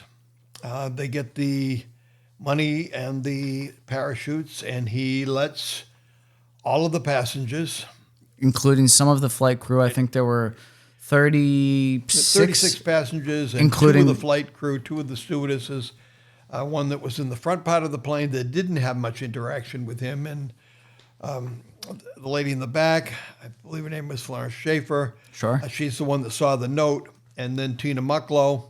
Tina Mucklow was requested by D.B. Cooper to stay on the aircraft. Absolutely. And so the plane is on the ground for a little while. He says he wants to go to Mexico, and he's going to lower the air stairs at the rear. And so immediately the flight crew is coming to the conclusion he's probably going to use these parachutes to bail out, walk down the stairs and into the night. And something that I learned about those particular shoots were he asked for 2 front and 2 rear. Right. Now, to me, I was like, oh, okay, maybe it's just the way it mounts. So 4 total shoots, but it was actually 4 halves. So 2 full shoots because they clip together.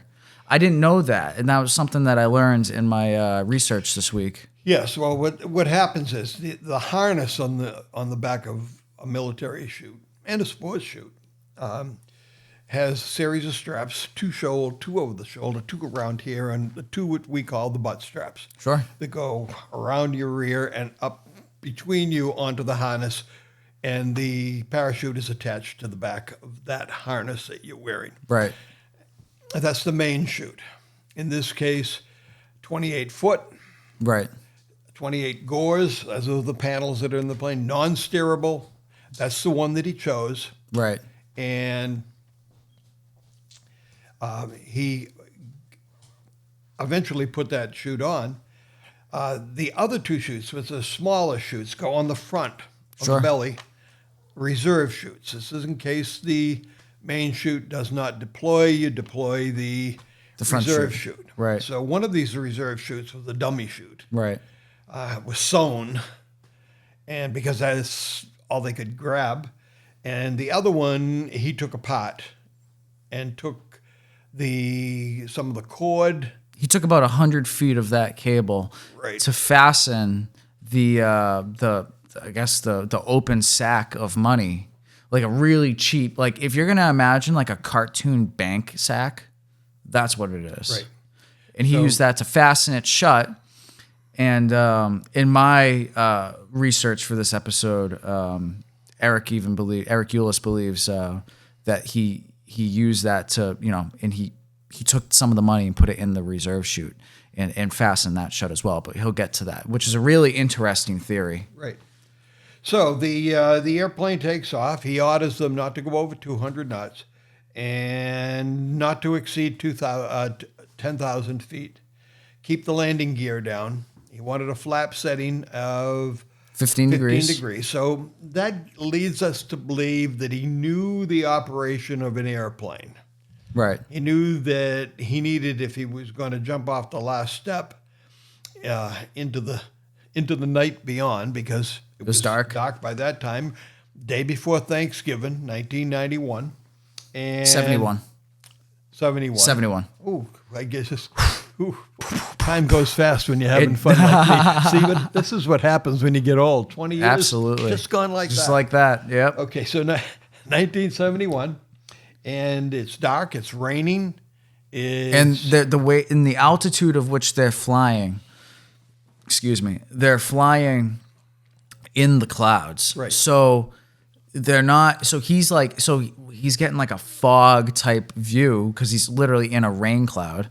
So he's getting like a fogged view of forest underneath him, and he's just waiting until he can see civilization to eventually depart. So immediately as they're getting ready to leave, the tower at Seattle SeaTac Airport notifies the authorities, the FBI. They were involved with the getting of the money. They notify the Air Force, and the Air Force decides they're going to scramble some aircraft to follow the 727. Sure. And see if they can get approximate time of if he's going to jump out, where it is. Right. There's reports that they were F-16s. They were not F-16s. The F-16s weren't operational at that time. They were in development, but they weren't operational. So the 2 types of aircraft that were involved were an F-106. Okay. And called, I think, a Delta Dagger, And the F-102, which used to be here at Otis Air Force Base in Massachusetts, were one F-102s.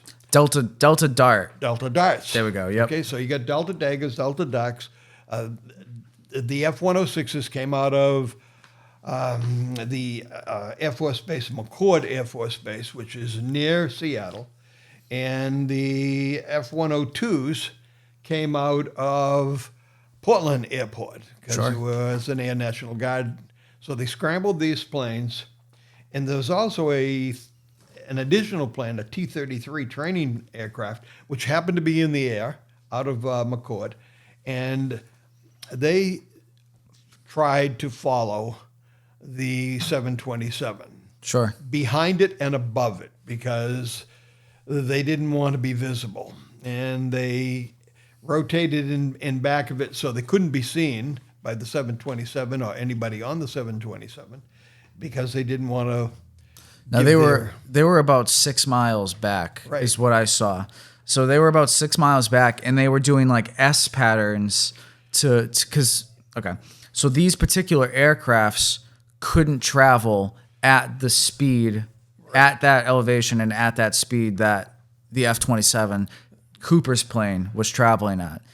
They needed to go faster. It's just the way the planes were engineered. So to do that, they were creating more distance by creating an S pattern so that they could maintain speed and follow/tail the F-27 plane that Cooper has hijacked. So at approximately, the aircraft took off at 7:40, and approximately at 8:15, 8:13, the crew in the aircraft, by that time, D.B. Cooper, Dan Cooper, had told Tina Mucklow, the stewardess that was in the back of the aircraft, to go to the front of the aircraft. She was scared when the air stairs came down that she would be sucked out the back. Sure. Without a parachute. Right. And he finally said, well, go up front, go in the cockpit, and stay there. Right. So he was the only one in the back of the aircraft at the time that he jumped out. The crew estimated at the time was 8:13 because they felt a lurch as somebody must have gone off the back steps. So when he left the steps, he kind of he leaped off of those air stairs, and that created the air stairs to kind of like dip down and then shoot up just off propulsion. And they either hit and shut or hit, shut, and open back up again. So the crew felt that pressure inside the plane itself. So that's what they're reporting on at that 8:15, Right. area. So this is where we are, and that's both the end of the story and the beginning. Absolutely, because there are so many. Because the story ends there as far as D.B. Cooper. The only hint that we've got in the last 50 some odd years is almost $5,000 that was found at Tina Bar on the Columbia River. TENA, not TINA. Because a lot of people think that it's kind of like a nod to Tina Mucklow, the flight stewardess who sat with Cooper for hours, lighting his cigarettes, talking with him, and discussing and keeping him calm. And she did, as a 22-year-old, an excellent job. She should be in all the handbooks. So he thinks. So some people believe that the money at Tina Bar is kind of like a nod to Tina, where I think it just kind of happened to be there. Coincidental. I know, because it's the middle of the night. How are you going to be able to locate? It's So there's where we are, and this is where we're going to pick up the story today. Alrighty. As far as how I look at it math-wise. Sure. And the first thing I would like to bring up is the fact that Tina Mucklow had conversations with D.B. Cooper for the better part of 2 hours. Right. And she commented, interesting comments, that he looked out the window of the airplane and could identify Tacoma, the city of Tacoma. Yeah. And he also identified or mentioned the proximity, which I think is about 15 miles between McCord Air Force Base and SeaTac International Airport, which is where the 727, Sure. the Northwest Orient Flight. Yeah, so he was 305 picking out landed. locations as Yes. he's looking out the window. And that's a clue. Absolutely, it's a clue. So it tells you. Everything's a clue. He tells you that He's familiar he's with the either location. from there, he worked there, or he was stationed there. Sure. So he's either maybe former military at McCord. He could have been from the Seattle, Tacoma area, He could have been working with a airline. or working for an aircraft Yeah. manufacturer like Boeing, which is in that area. Absolutely. Yeah. So that is kind of a clue that he knew where he was, and he just didn't happen to pick that flight Sure. out of the blue and say, "Well, this is where I'm going to do. I'm going to pick a short flight," because there could have been numerous other places he could have jumped, which would have been much more suitable for landing. Absolutely. Desert area, something like that. But Yeah. he chose this area probably because he knew the area. Right. Right. Okay, so the next clue, I went and put together, and you're going to be able to put those on The screen. on the show at At a later date. So for the viewers that are watching right now, thank you for watching it live. I appreciate it. Subscribers always get it first.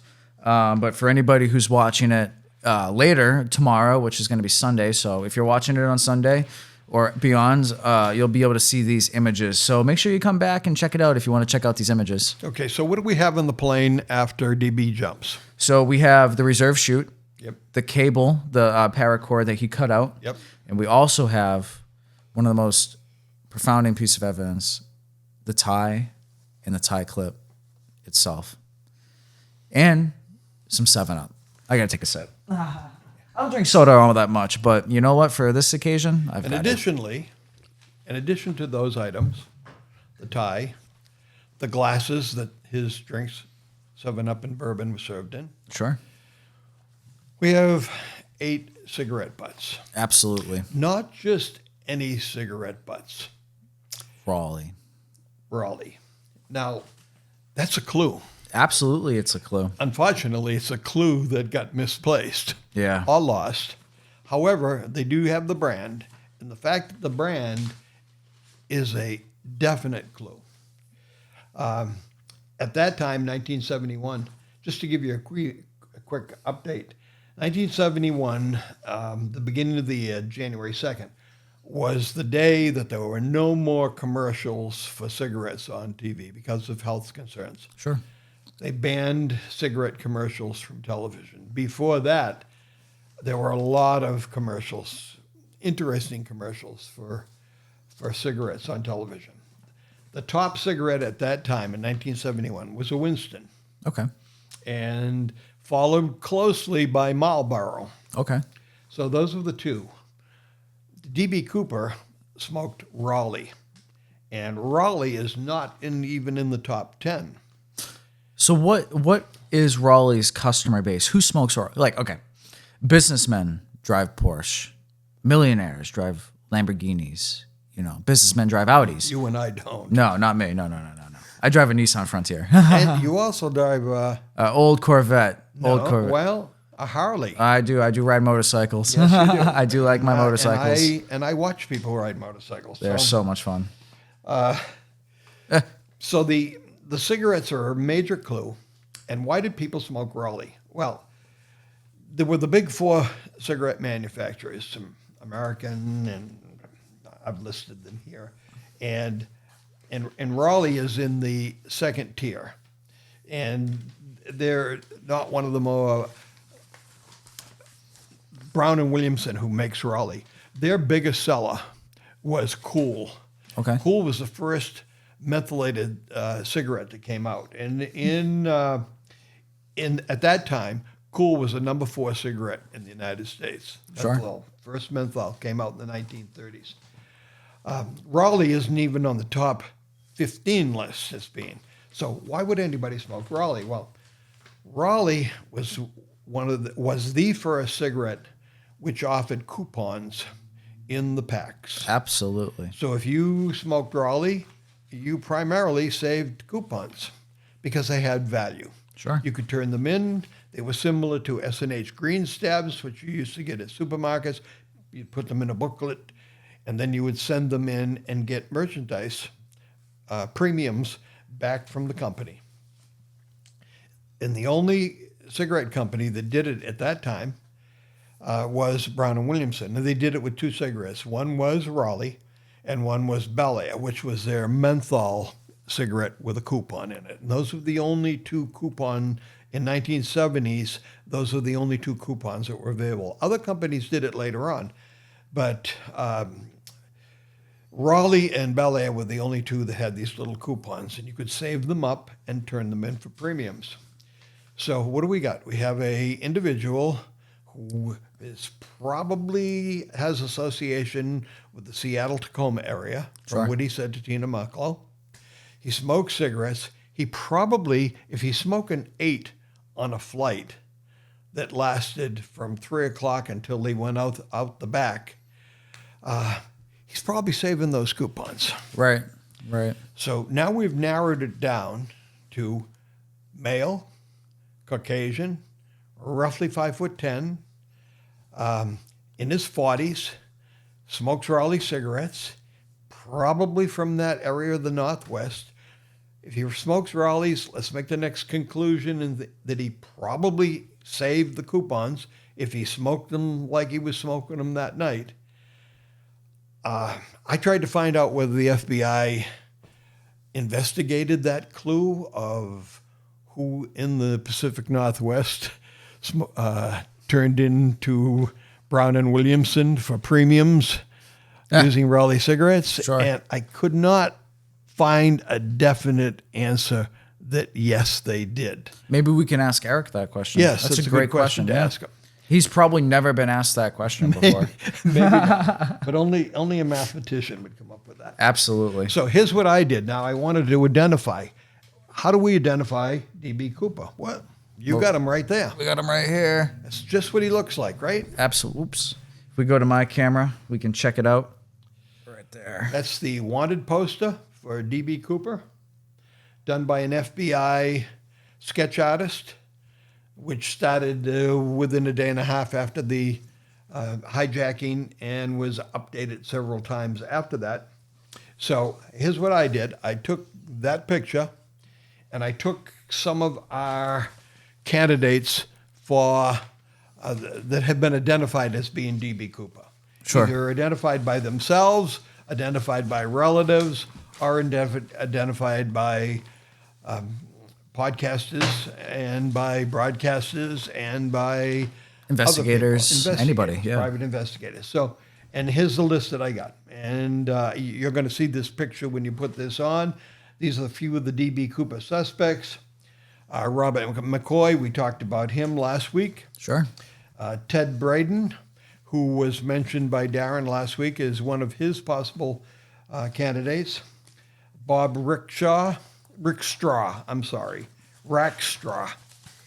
So that's it. Say that 3 times twice. Ha. Walter Recca, Kenny Christensen, Dwayne Weber, which you and I talked about Dwayne Weber. Yes, we did. E. Howard Hunt, who was also mentioned as being a possible candidate. Now, all of our younger viewers, let's say less than 40 years old, are going to say, who is E. Howard Hunt? But older people, well, not as old as me, but people my age and younger, down to maybe 50, they remember E. Howard Hunt. E. Howard Hunt was in the Watergate mess. He was one of the plumbers that broke into the Democratic National Committee headquarters in the Watergate building and was caught and prosecuted for breaking in under the direction, supposedly, of President Richard Nixon. And this was right around the same time, within a year. The break-in at the Watergate was within a year after the jumping out of the airplane of Flight 305. And Sure. some people attribute him to being. So I've included a picture of him. I've included a picture of Vince Peterson. Vince Peterson's on, I think he might be on Eric's list. He is absolutely on Eric's list, and I have a couple questions about Vince Peterson, and Eric tells a convincing tale, I will say, you know. And then I included another one, Harry Crosby. Sure. So, and I took those pictures, those 9 pictures, and I showed them to 10 different people. And this is just a very, very unscientific survey. And the demographics of those people that I asked was in their 20s up to the oldest person was 83. Sure. And I tried to spread it around. There's 2 people that are in their 20s, a couple in their 30s, one in their 40s, 2 in their 50s, 1 in their 60s, and then the person who's 83 years old was the oldest person. And I said, look at all these. I put them up as a lineup, almost like a police lineup, looking in a book at photographs of people that are being like a mugshot. And I said, which one of these people looks more like the picture that you have up here on the wanted poster? And the majority of the people said that Harry Crosby looked the most like the artist rendition of D.B. Cooper. Right. Well, Harry Crosby is not on anybody's list. No, he's not. He's not. And so, but he does look like D.B. Cooper. And that was the majority. 5 out of the 10 people that I asked picked Harry Crosby. Yeah. A couple picked Ted Braden. A couple more picked McCoy. One person picked Rackshaw. And one person picked Weber as being look-alike to the wanted poster. Sure. Well, that's all well and good. So conclusion, must be Harry Crosby. Yeah. But the person who I interviewed, who was the oldest, the 93-year-old person, she said, Harry Crosby, that looks like Bing Crosby. Bing Crosby, a singer from the 1940s and 50s. Right. And when that composite drawing came out back in 1971, one of the earlier ones that came out was called the Bing Crosby version. Yeah, I've heard that before. Because somebody said he looks like Bing Crosby. Well, we know that it wasn't Bing Crosby that jumped out of the airplane that night because Bing Crosby was in his 70s at that time. Sure. And probably never had on a parachute before. So what I did next was I took all of those pictures and I tried to make an identification between those people, not the pictures of D.B. Cooper, not the artist renditions, but all those pictures of all those people that I mentioned. Rackshaw and Kenny Christensen and Weber. Peterson. And Pearson and Weber. McCoy. Yeah, McCoy. Okay. Yep. And I asked people, which of those people look alike? Because if all of them look like that, then they must look like each other. Sure. But they don't look anything But they don't look anything like each other. No, they don't. And the problem is that the artist's rendition, he was only given the information from the 2 stewardesses, Schaefer and Mucklow, mostly Tina Mucklow because she spent the most time talking and looking and interacting with D.B. Cooper. Right. And when she translated from what she saw to the artist, that's what he came up with. Right. So all of these people have been identified as D.B. Cooper according to that sketch by the FBI artist. And if all of them look like that, then shouldn't they look similar to each other? You would think so, but I'm looking That's at this list here. but they don't look anything like each other. No, they don't. And so we literally can't go by what those pictures look like for identification. Yeah. We got to go by other ways. A lot of the investigation says that they were parachutists. I kind of wonder what experience D.B. Cooper had as a parachutist. Number one, I wouldn't. I'm not an expert at parachuting. I have parachuted, but I wouldn't call myself an expert. I was trained on how to do it, and then I got in the plane and was foolish enough to step on the step and go off the side And leech off and leap off. And it was with a military parachute similar to the one that D.B. Cooper used, except mine was steerable. Had two panels taken out of the back, two of the gores taken out of the back, so you could pull the toggles so you could get steerage, especially into the wind for landing to slow your speed across the ground.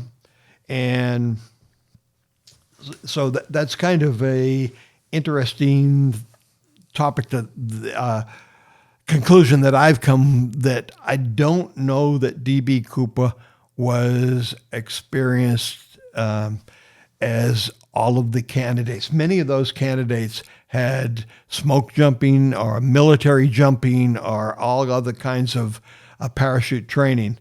And I'm kind of wondering if he did have all that kind of training, if he indeed was a trained parachutist. I think he may have jumped out of a plane before that, but I don't know that he was all that Talented. As far as parachutists go. Right. So that's what I did mathematically as far as trying to eliminate some of these candidates, because they don't look like each other. And if they don't look like each other, how can they look like this artist sketch? No, that's a really good point. I'm looking at this list. I'll pull it up on the screen, and yeah. Now, if you look at that other picture that I put into that file that I sent you, this one here, you can see D.B. Cooper's picture throughout that, with and without glasses. And then there's all these other people who are candidates, one of them being a woman. Yep. And you read the story on her. Yeah. Oh, yeah. And that's kind of an interesting story.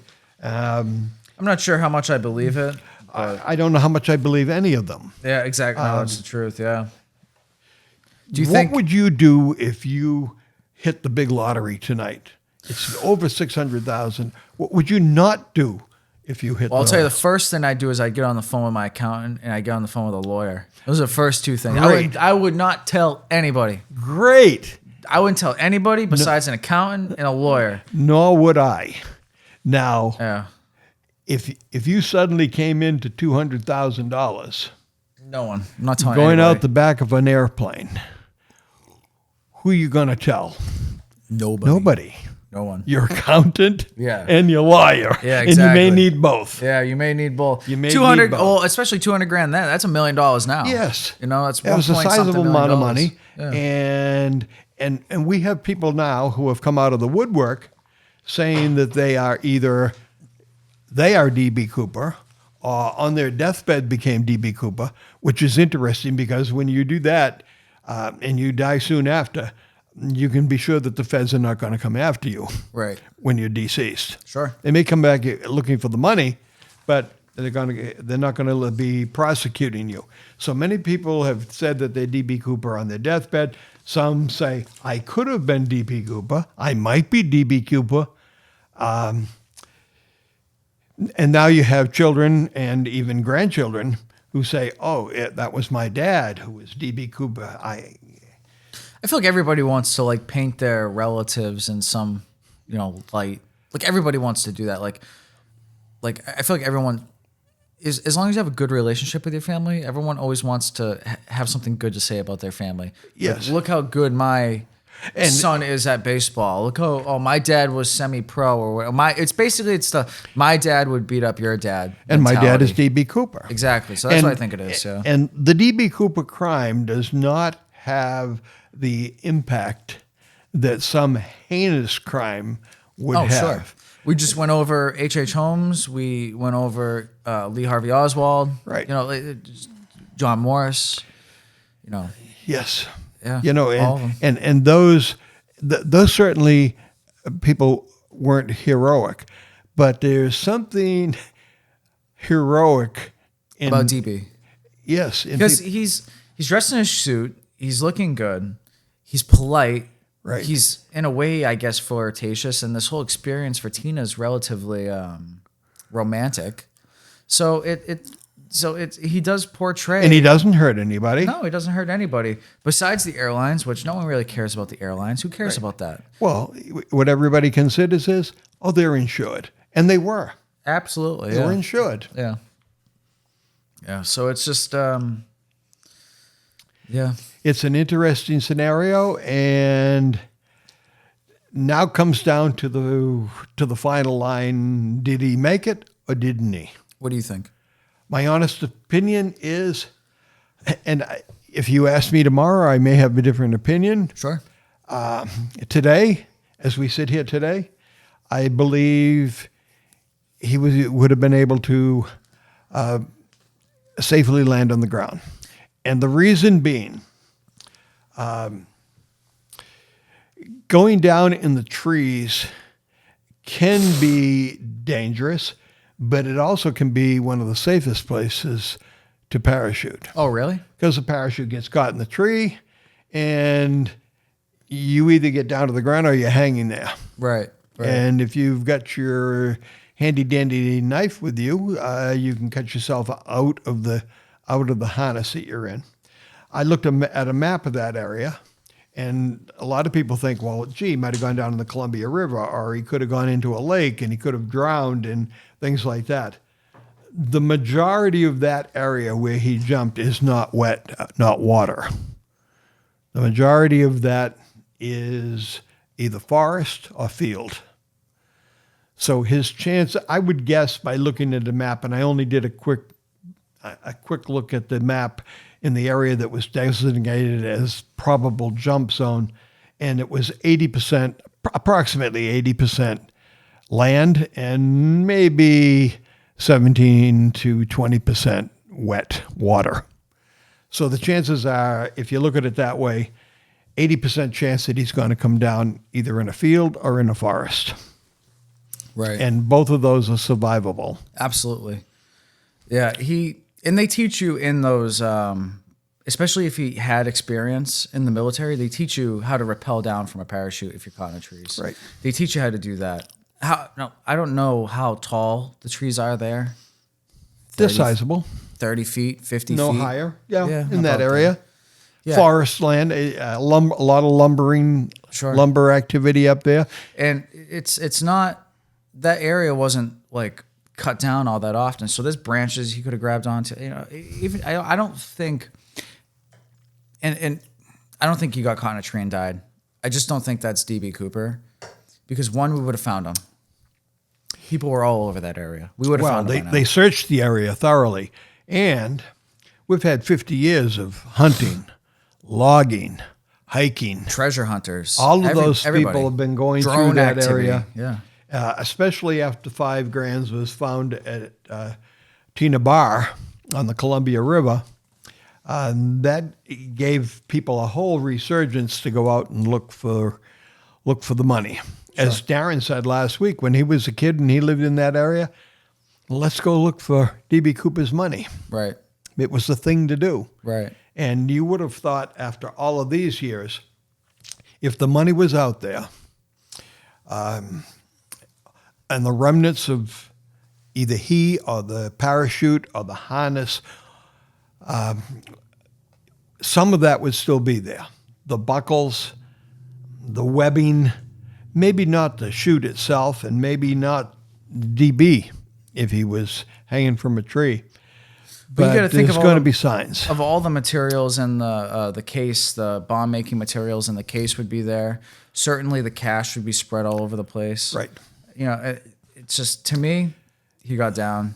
Now, the water issue at Tina Bar, and we've both seen photographs of some of that money.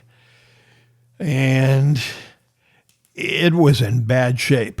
Yeah. Oh yeah. From being in the water. They estimated it had to been in the water for like- about the time that he jumped, about 8 years. I saw a thing. Yeah, saying about 3,000 days. Right, right. So they were partially dissolved. So they were probably wet a lot of the time. And how it got there, that's a story unto itself. I know Eric has a really good story of Tina Bar and his theory behind it, and he's really active in. I think he's going to be really active in the search of Tina Bar in recent, not like now. Like I think it'll be like within the next couple of months, he'll be searching that area, and I'm going to ask him about that. I'm really excited. So if you guys do have questions, Eric will be joining in, and I'm assuming 5 minutes. So make sure you guys are throwing your questions down below, so that I can ask these questions, because I got a notepad of questions that I already have for him. But I want to make sure that I get your questions to him directly. So, Tina Bar. Yes, Tina Bar, and somebody has investigated Tina Bar in the last year or two. Tina Bar is underwater now. Yeah. Oh yeah. The river has changed. They dredge out there because that's a seaway. Sure. Tina Bar, Columbia River is an inland seaway. There's a lot of ships that travel that route. And where Tina Bar was located in 1971, 1976, or whenever the late 1970s when the money was discovered, Tina Bar has changed. The area has changed because that's what happens with erosion and climate change and all the things that go along with ecology of the Columbia River in the Northwest has affected all of that area, including Tina Bar. So as Tina Bar was like a sandbar that was exposed, and a 8-year-old was digging and dug up a stack of money, still in its original wrapper and rubber band. Sure. That area has changed since then. Tina Bar, what Tina Bar was basically, it's private property. You can't go there without permission.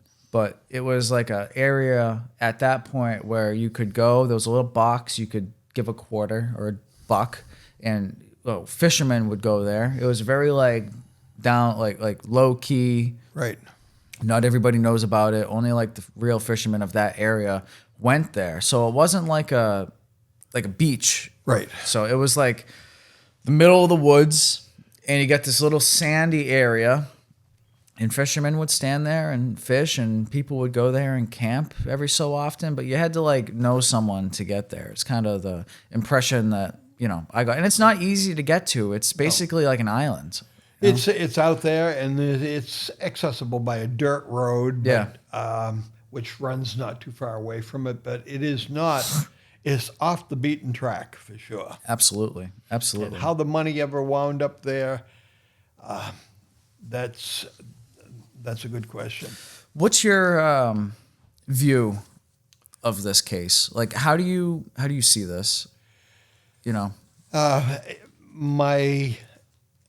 My evolution of what my feeling is about this has changed over the years. Sure. From when it happened in 1971. I remember when it happened in 71 because I was having Thanksgiving dinner the next day, which was Thanksgiving. I went to...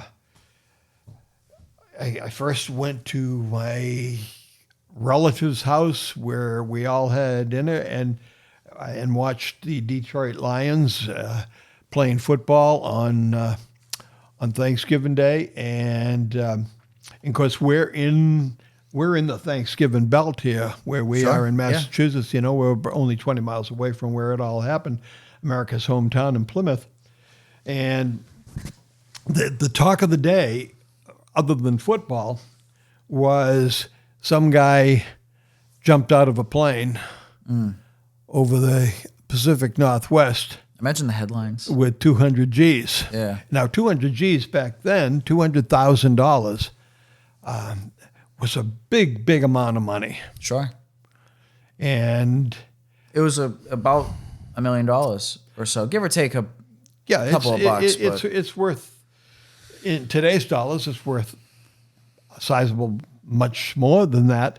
And the reason my viewpoint has evolved over the time is I'm always expecting somebody's going to say, aha, Found something. found some of that money. Or have you thought about this? Right. And the thing about the DB Cooper case and like the forums that I've been on, the Facebook pages, all that stuff, and the podcasts and stuff, what I've really realized about this is that it's a community that it kind of all works together. Like I've done a little bit of research on like Amelia Earhart, and it seems like that community is always like infighting. But but DB Cooper, it's just, it's a solid network of people that, I had an interesting theory, and it's just a theory. Sure. And my theory was, they say, the authorities, that all of these bills, $200,000 $20 bills, were photographed Yeah. in a machine that did that. Sure. And then they came out with a list of numbers. Be on the lookout for these numbers. Right. And there are websites that you, the viewers, can, if you find a 1969, 1963 series $20 bill, you know what? I mean, certain bills have gone for over $10,000. These DB Cooper bills, if they're in pretty good condition. If you have one that's in excellent condition, you're going to be sitting on a little bit more than $20. So if you have an old series bill, make sure that you put it into one of these sites, search the socials and stuff like that. AI the numbers. All you'd have to do is type the serial number into AI, and it will tell you whether it's a match. You don't have to go through all the numbers that are on the FBI list. Sure. My theory is, what if they did not photograph all of those, and all of those numbers that they put on that list were just random numbers that they put on there, and they really don't have the numbers for the bills that were given to DB Cooper. Absolutely. They just did that to make DB Cooper think that they were recorded bills. Absolutely. And when the money was found at Tina Bar, who said that came from DB Cooper's stash of $200,000? Absolutely. Who said that? Yeah. The authorities. Right. So if you want to believe the authorities, then the money found at Tina Bar was DB Cooper money. Sure thing. But if you use that little scenario I have, that they didn't get the money photographed, that they just stacked up $200,000 worth of $20 bills, and then came out with that number list a week later and said, be on the lookout for these bills. And that was going to stop DB Cooper from spending that money. Right. I just got word in that we have Eric Ulis here on the line. Great. So Eric, can you hear us? I can hear you just fine, guys. How you doing? We are doing really good. Thank you. Rich, you should have a headset right there for you. Oh, great. I'm going to adjust my camera a little bit here. Hopefully that's Absolutely. fine. I'm just trying to tweak it a little bit. I'm all Hollywood, I'm trying to make sure it looks good. So either way. So how you guys doing? We're doing good. Thank you so much for taking the time to be here today. We really appreciate it. Right down the street, Rhode Island, Massachusetts up here. So, we appreciate the time being here. I'd like to introduce you to Rich Little. He's my co-host here on the podcast. Hey, Rich. How you doing? I'm doing well, Rich. How you doing? Good to see you. So, Eric, we've been discussing for the past 45 or so minutes about the DB Cooper case. Really, we've been taking a mathematical view of this case. I've heard on other podcasts that, you're a very serious guy. You don't like to deal in conspiracies, and you're very straightforward with it. How do you view this case, and how has your view changed over the past couple of years or even decades?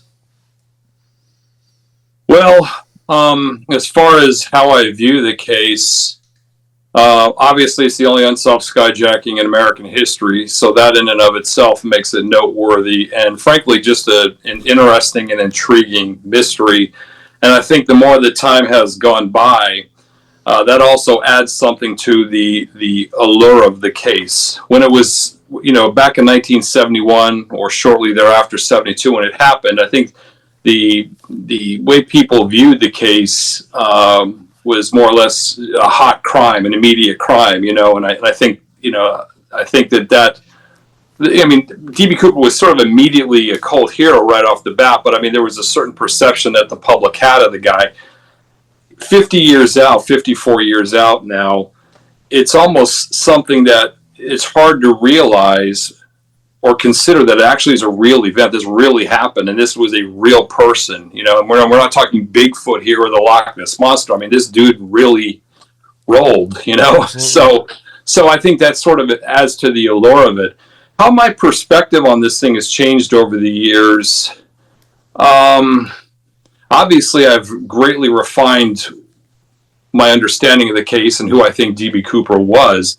But fundamentally speaking, when I really got engaged with the case, which was probably about 2007, 2006, something in that time frame there, I believe then and I believe now that this case is solvable. Absolutely. And I firmly believe that now. In fact, I think it's imminent. I think it's very, very close to being solved. And that's primarily because of the enhances in science and technology. Now, I've heard you say on different shows that you believe that this case will be solved by the 60th anniversary. Do you still believe that? I think there's a very good chance it's solved by the 60th anniversary. I wouldn't be surprised if it was solved within the next year, to be honest with you. Yeah. What advances have really pushed the investigation? I know that you had, motioned at the FBI to let you access the DB Cooper tie and tie clip to do testing on it with a professional. And yeah, I had to grab my Duncan, by the way. So that's a New England thing. Everybody in New England appreciates that. But to answer your question, I think the real turnaround here, or where a lot of progress is being made, really lies on two fronts. One is the tie and the tie particles. The tie that DB Cooper left behind has been analyzed extensively, or at least particles that have come from the tie have been analyzed extensively under a scanning electron microscope multiple times now. And that tells a story. The evidence tells a story. And that's where I live. I mean, I'm a guy who focuses or zeroes in on the evidence, because it's like I've said before, the evidence doesn't give a shit what you or me or anybody else thinks. It doesn't have an agenda. It doesn't care. The evidence is the evidence. The evidence speaks to the truth. It doesn't have an agenda. The evidence cannot lie. It tells a story. And our job, or my job as a serious investigator, is to look at the evidence and try to ascertain what the evidence is telling me, what it's telling us, what the truth is, and understanding how it's all put together. So that's why I like that, because again, it's unadulterated. Now, again, so the scanning electron microscope analysis of the tie is critically important. And also, frankly, the DNA, the enhances in DNA testing. When the FBI first pulled genetic material off the tie for the purpose of trying to affect some sort of DNA profile, this was 2001. 2001 to 2025 in terms of DNA testing is like light years apart. I mean, this is the Wright brothers versus Star Trek kind of difference. So it's very, very important to understand that. Touch DNA in particular, which is what I'm primarily interested in, the one part of the tie, that didn't even exist in 2001. In fact, the first sort of inklings of touch DNA and that type of thing being viable started occurring about 2005. Fast forward 20 years to 2025, and again, we're in a completely different world. So you can have a very small amount of genetic material and learn an awful lot, and metagenomic DNA testing, all this kind of stuff. So I have a lot of hope that ultimately the DNA will play a critical part in determining who this guy was. The very big problem with that is the FBI, is law enforcement of the authorities, and specifically the FBI, because they obviously hold the tie in their custody. They've been unwilling to play ball. They've been unwilling to really entertain the offers of serious-minded people like me and a DNA specialist to gain access to the tie, see what we can pull off in terms of genetic material, expend private resources to sort of sequence what we can sequence. They've been unwilling to do that, which is somewhat frustrating. Or even something as simple as maybe just hand over the profile that they have, which is currently locked in the CODIS system, the partial DNA profile that they pulled in 2001. I mean, if we could just even get that, that could be helpful. Now, having said that, we can't be certain that the 2001 profile is actually DB Cooper. So it's possible that it's somebody else. So, but nonetheless, if the FBI were willing to play ball and let us have at it, I think that would definitely help. But one way or the other, we're going to figure out who this guy was. Sure thing. Rich, I'll toss it to you. Yeah, we looked at some of the candidates today, and I was comparing them to the artist sketch that was done within days of the hijacking, and I found that there is recognition. There's facial recognition that they can compare a sketch to a photograph. Do you know of anybody that's done any work on that to try to eliminate some of those candidates that have been identified as DB Cooper? And I know that the sketch that was done by the FBI is just that. But has anybody ever done a comparison between individual photographs and that sketch to see if there's anything there? The short answer is yeah, but not anybody that's credible. And let me explain that. As far as I know, the FBI law enforcement hasn't done that, and for the obvious reasons, because it isn't worth anything. Which sketch? You've got multiple DB Cooper sketches, which just by sight, just by looking at them, you can tell are materially different, and that obviously is critically important. But I know there was one television show that tried to use, that sort of artificial intelligence or, facial recognition stuff. And I don't remember ultimately what happened, but it's honestly, it's just kind of a waste of flipping time, to be honest with you. Yeah. And the reality of the situation is DB Cooper, it seems likely to me that he altered his appearance in some way. It may have been as simple as just combing his hair on a different side. Maybe he dyed his hair with Grecian formula. We know he wore sunglasses, so that didn't help as far as his eyes are concerned. Maybe he had a beard and then shaved it off. I mean, there are a number of ways to easily alter your appearance just enough to make it that much more difficult for people to identify the guy. So I just don't know that there's really any value in the, facial recognition stuff. Now, if you had an actual photograph, different story, but sketch, no go. Now, you've had an extensive conversation, or multiple, with Cliff Ammerman, the control tower operator. Cliff Ammerman. Yeah. Can you talk a little bit about that and a little bit about how the control tower lost connection with Flight 305 and what the consequences of that may have been now with your theory? Well, I think I know what you're talking about. Cliff Ammerman, importantly, was not in the control tower. He was with Seattle Air Traffic Control. So there's literally the guys in the control tower at SeaTac Airport or Portland Airport, PDX. But where Cliff Ammerman was air traffic control, they deal with sort of the broader national airway system. There are various regions around the country that, each region has its own airspace. Now, I think what you're referring to is as the jet was leaving Seattle, it reached a threshold where it transitioned to a different region, a different altitude, a different region. And there's typically a handoff to the next controller.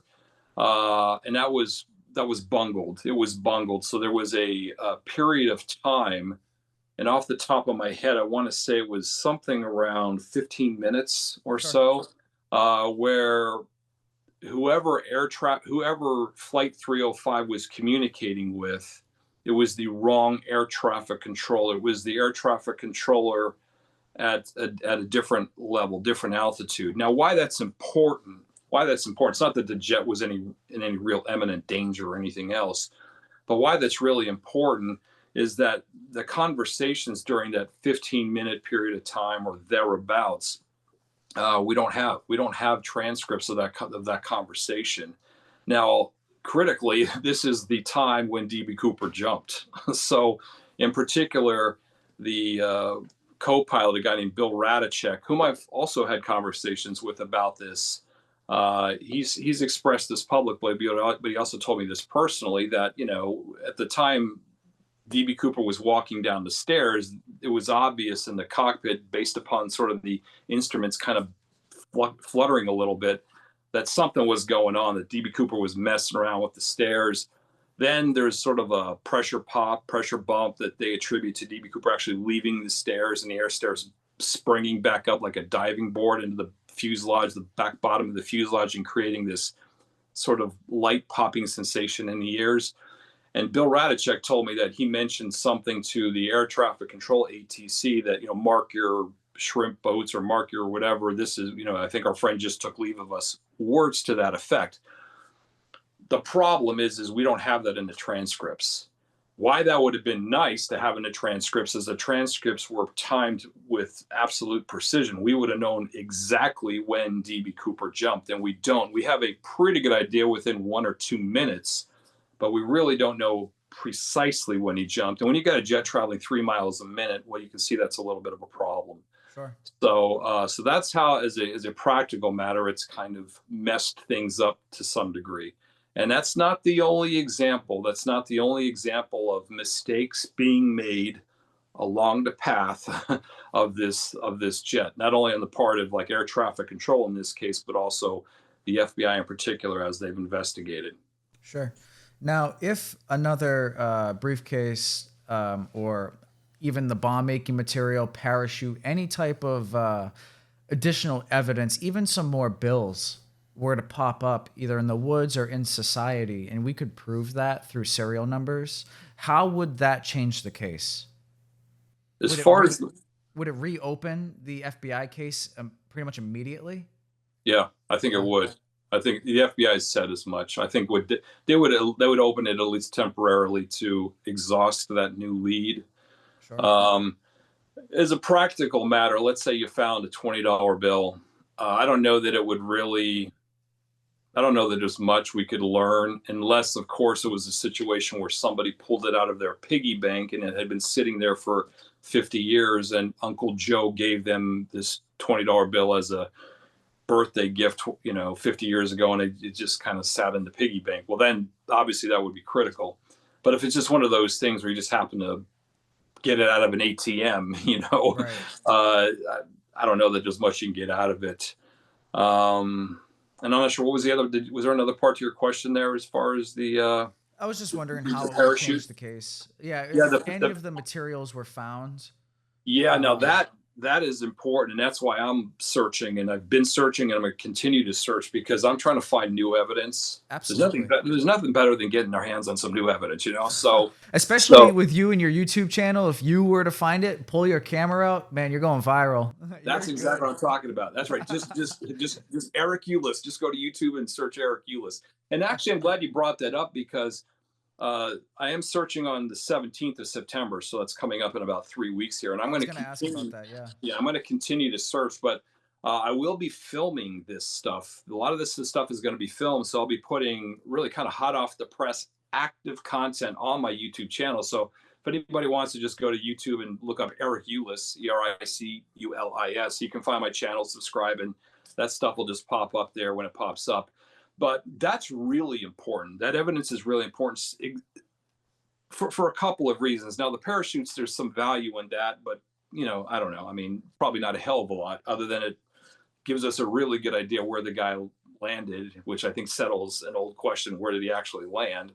But if there are components of the bomb, which I think was fake, but let's say he discarded the attaché case at the same time, and it still had the components of the bomb in there, there's a very good chance that attaché case is still closed and buttoned up and, buried under some organic debris or what have you. There's a very good chance that the electrical tape that was used would contain some DNA, because that shit's sticky. We've all touched electrical tape. It's Right. really sticky. So that's going to have pulled off some genetic material, as well as it could contain a fingerprint.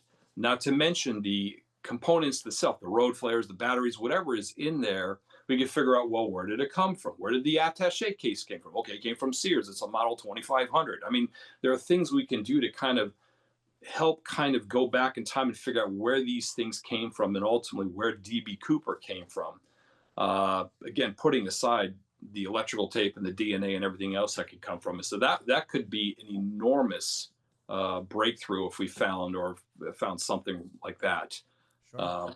But yeah, so it's important. Rich, you're up. Yeah. Last week when Darren was here, we asked him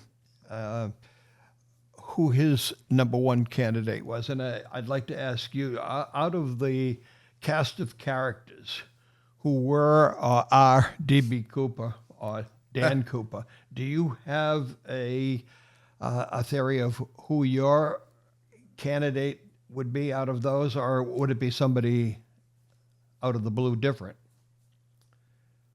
I think how I want to answer this question.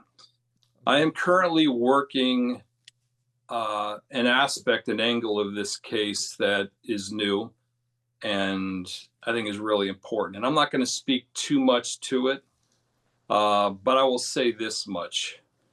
I do not believe that any of the people that have been mentioned thus far as suspects, persons of interest, or what have you, are DB Cooper.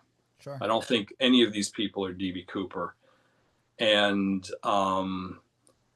so, and that goes even with me talking about, for example, Vince Peterson more recently. I've said many times before that I think he's either DB Cooper or he was very close to DB Cooper. I don't believe he was DB Cooper, but I do believe he was very close to DB Cooper. So I'll just answer the question that way. I don't think any of the persons of interest or suspects that have been hammered out so far, who have been put forward thus far, are DB Cooper. And I think that's pretty easy to demonstrate based upon the physical evidence that came from the tie. And it's an interesting thing to me that as people bring forward new suspects, and it happens constantly, the one thing that nobody ever really seems to have a good explanation for is the tie. DB Cooper's tie. How did he get all these particles, rare earth elements, specialty metals, titanium, alloyed and commercially pure titanium, zinc, copper, tin, stainless steel, aluminum, all these things. How did these things, where exactly was DB Cooper to collect all of these things in the late 1960s, maybe as late as 1971? And typically nobody has a really good explanation, and which is a problem. Right. If you can't explain the tie, then he ain't the guy. It just comes down to that. It's as simple as that. If it doesn't match the evidence, then he isn't him. I don't care how badass his story is, Green Beret, whatever, killed people on the weekends. It's all meaningless. I mean, stories in the DB Cooper case are a dime a dozen. Badass stories of badass guys are a dime a dozen. It doesn't impress me, and who cares? I'm interested in the evidence and tying DB Cooper or suspects or persons of interest to the evidence as far as we understand it, and ultimately putting a finger on the guy in that way. Sure. Is DB Cooper James Bond or an evil criminal? Well, he's a criminal, to be sure. I think he was out of his element. I don't think that he was a career criminal. I think this was a one-off event. I think he's a pretty bright guy. I think he got jammed up, and this was his ticket out. I think he was successful. Obviously he didn't physically harm anybody, but to be sure, it did cause some mental anguish and stress, in particular among the family and the crew. The captain of the flight, who's since passed, Bill Scott.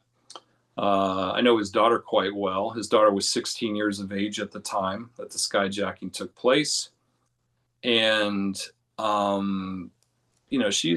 I've had conversations with her about, what it was like, because they kind of knew in real time. They were like, they were communicating with Northwest Orient via telephone, getting sort of updates on this thing as it was unfolding, and they didn't know what was going to happen. I mean, they don't know if the guy's going to blow up the jet or the thing's going to go down and she's going to lose her father and all this. I mean, we look at it now and hey, the guy's DB Cooper. He kind of rolled like James Bond, but at the time it's happening, it's a different story. So, to be sure, there was some mental anguish and anxiety tied in with that, but beyond that, as far as even the flight crew itself, like for example, the flight attendant Tina Mucklow, who had conversations with him, she's publicly stated that he was, basically a gentleman, skyjacking the jet, threatening everybody, notwithstanding. He didn't curse. There was no cursing involved, and he wasn't threatening to blow up people with a gun or anything. I mean, he was, all things considered, pretty gentlemanly, as odd as that sounds, which I think, accounts for something. You know what I'm saying? So I think they realize, listen, we play ball with the guy. We don't mess around. We just give him what he wants. We'll be left alone and we'll be fine. And ultimately, that's what happened. So sure.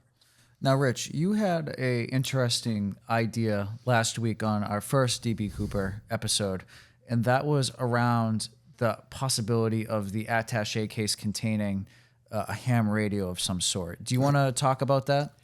Well, that's just my theory, that would it have been possible that in that attaché case that he had road flares that he could possibly use for either some type of signaling or illumination on his way down, and possibly a CB radio, which he could have a co-conspirator on the ground to coordinate his trip out of Dodge to get out of there. Is there been any investigation or any talk about anything like that happening? Well, as far as the road flares and using them to signal on the way down, I don't think that, I don't think that's possible.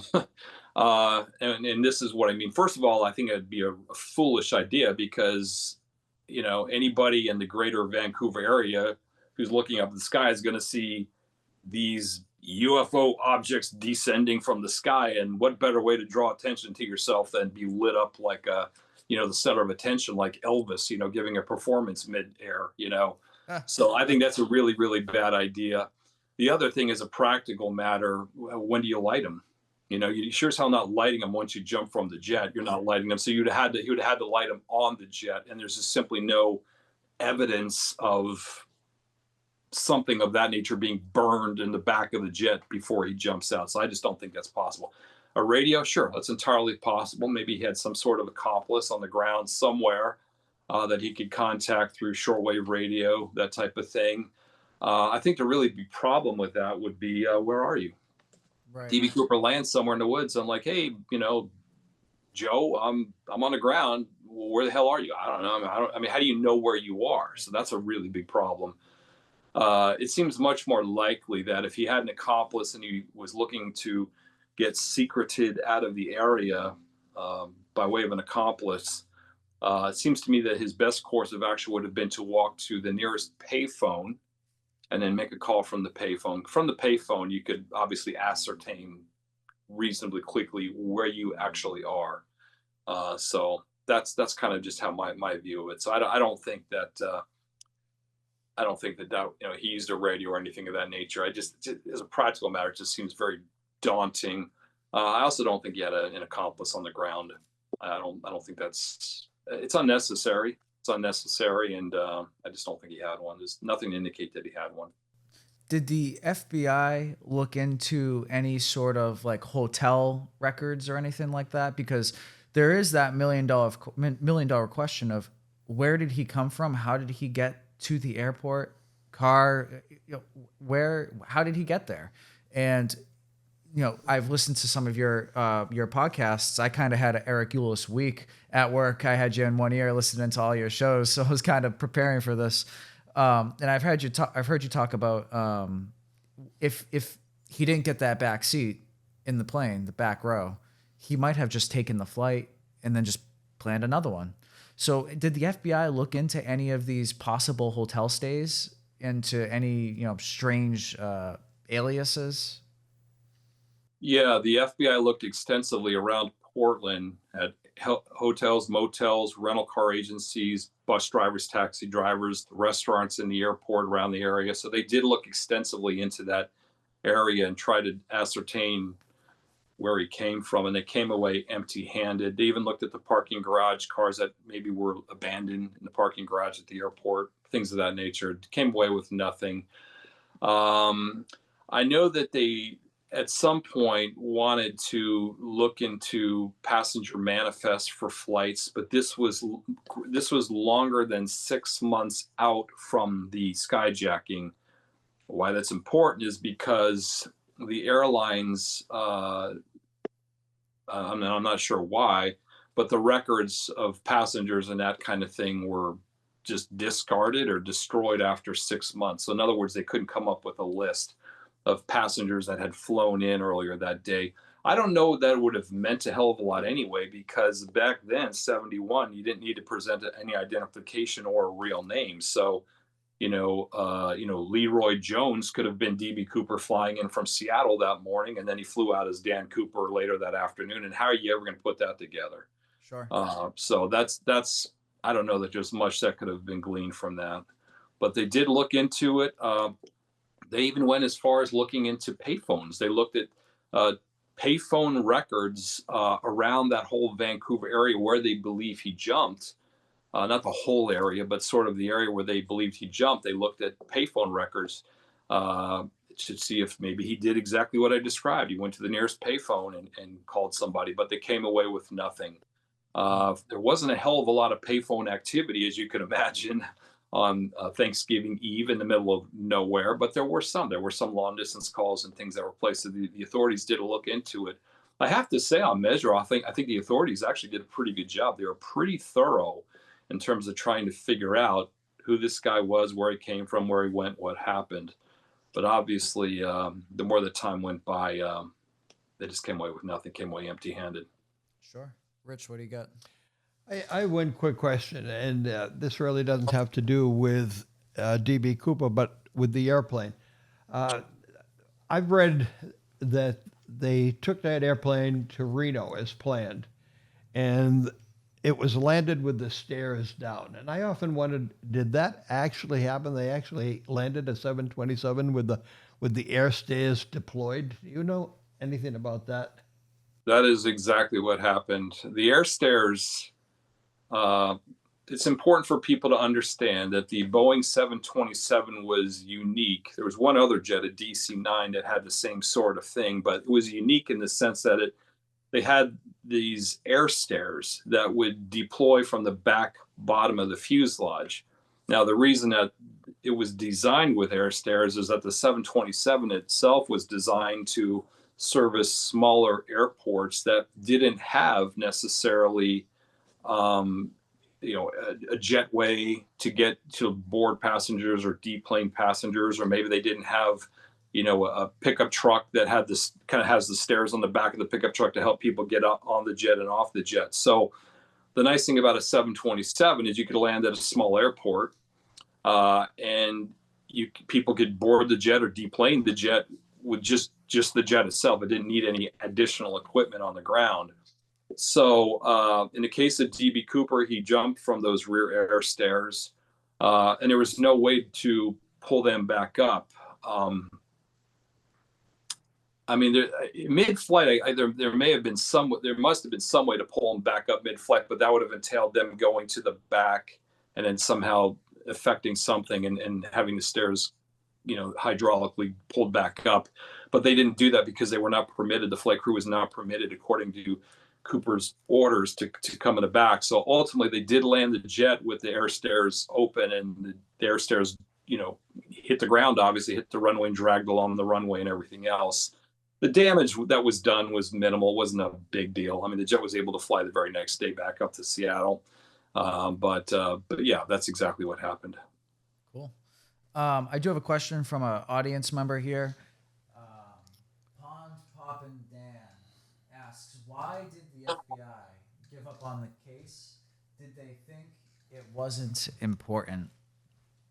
Well, I'll just tell you what the FBI said. The reason that they said that they closed the case down, which was 2016. So at that point, it'd been 45 years. Basically, they determined that, by 2016, 45 years later, DB Cooper probably is no longer alive. That's the first thing. And they really have nothing to work with at this point. And they just, as a practical matter, expending taxpayer dollars on trying to determine who DB Cooper was 45 years earlier just doesn't seem a prudent way to be spending taxpayer dollars when you've got terrorism and all that kind of stuff you need to concern yourself with. So they basically closed the case. They decided we give up. We call uncle on that, throw up our hands, we close it. Of course, they always reserve the right to reopen it if somebody later on finds the parachute or some of the money or something else happens. But it just ceased being an active investigation. Not that it was particularly active beforehand, but it just ceased being an active investigation up to that point. So I don't think there's anything nefarious there. I don't think there was a government cover-up or anything of that nature. I just think it's just a business decision at that point to shut the case, close the case down. Sure. Rich, you're up. No, I've got it. You got it. Eric, do you want to talk a little bit about the search that's going to be going on September 17th out in around the Tina Bar area, and your theory as to where he jumped? You want to talk about your search and what your plans are for the future? Sure. I mean, I'll just say that I am absolutely convinced of a couple of things in this case. And one of those couple of things in this case is that the drop zone where the FBI believed DB Cooper jumped is wrong. I think they're off by a handful of miles. Sure. And therefore, that's why they haven't found anything at all after 51 years or 54 years rather in that area. Nothing to indicate the guy was ever there. Moreover, what was found, $6,000 of DB Cooper's money on February 10th, 1980, was found in a spot completely unrelated to where the FBI believes he jumped. And again, the money is evidence. The evidence doesn't lie. The evidence doesn't have an agenda. The evidence speaks to the truth. Sure. And I think what the evidence, in this case, the money is telling us is that where DB Cooper actually jumped and actually landed was very near where the money was found. That $6,000 was found. So that is an area, very importantly, that has never been searched by the FBI. Now, the immediate beach area where the money was found in 1980 was searched. They were looking for additional money, parachute, anything else. They didn't find anything. And of course, over the intervening decades, Mother Nature has had her way with that beach and has stripped it away. It has completely eroded away. So even if the FBI had overlooked something in 1980 during their cursory search of the area, it would have certainly been unearthed by Mother Nature herself at some point thereafter, and it just never happened. Now, moving off the beach, moving inland a little bit further, half a mile away from the beach, a mile away from the beach, to some of this basically open agricultural field in some areas where there are tranches of trees and that type of thing. That area has never been searched outside of some searching that I've done there. So that's the area that I'm looking, because I firmly believe that where DB Cooper actually jumped and landed put him probably half a mile to a mile away from Tina Bar, and probably landed in a field, an open agricultural field, because about 95% of the land there is just that. It's just open, growing corn and that kind of stuff. And I believe that DB Cooper, being a man of relatively sound mind, landing after descending from the clouds with a big white parachute, probably his first thought was, I got to get the hell out of Dodge. Maybe somebody saw me landing, and is the Army, Navy, Air Force, and Marines going to immediately show up in this field here in the next 10 minutes? So I think he immediately lands, balls up the parachute, and immediately runs to the woods, because there's some woods that kind of surround the field. Those fields around there. Probably immediately ran to the nearest stand of trees or woods, and once he was safely out of the middle of a field, I think he took off the stuff, discarded it, and then made his way to the beach, to the Columbia River, to what was ultimately Tina Bar, for the purpose of burying the money temporarily in a place different from where he discarded the parachutes and maybe even the bomb. And there are a couple of practical reasons for that. You know, the parachutes and that kind of stuff just hastily chucked in a field, whatever. Maybe a dog smells it and uncovers it. You don't want your $200,000 sitting there at the same time. So you want to separate those two items.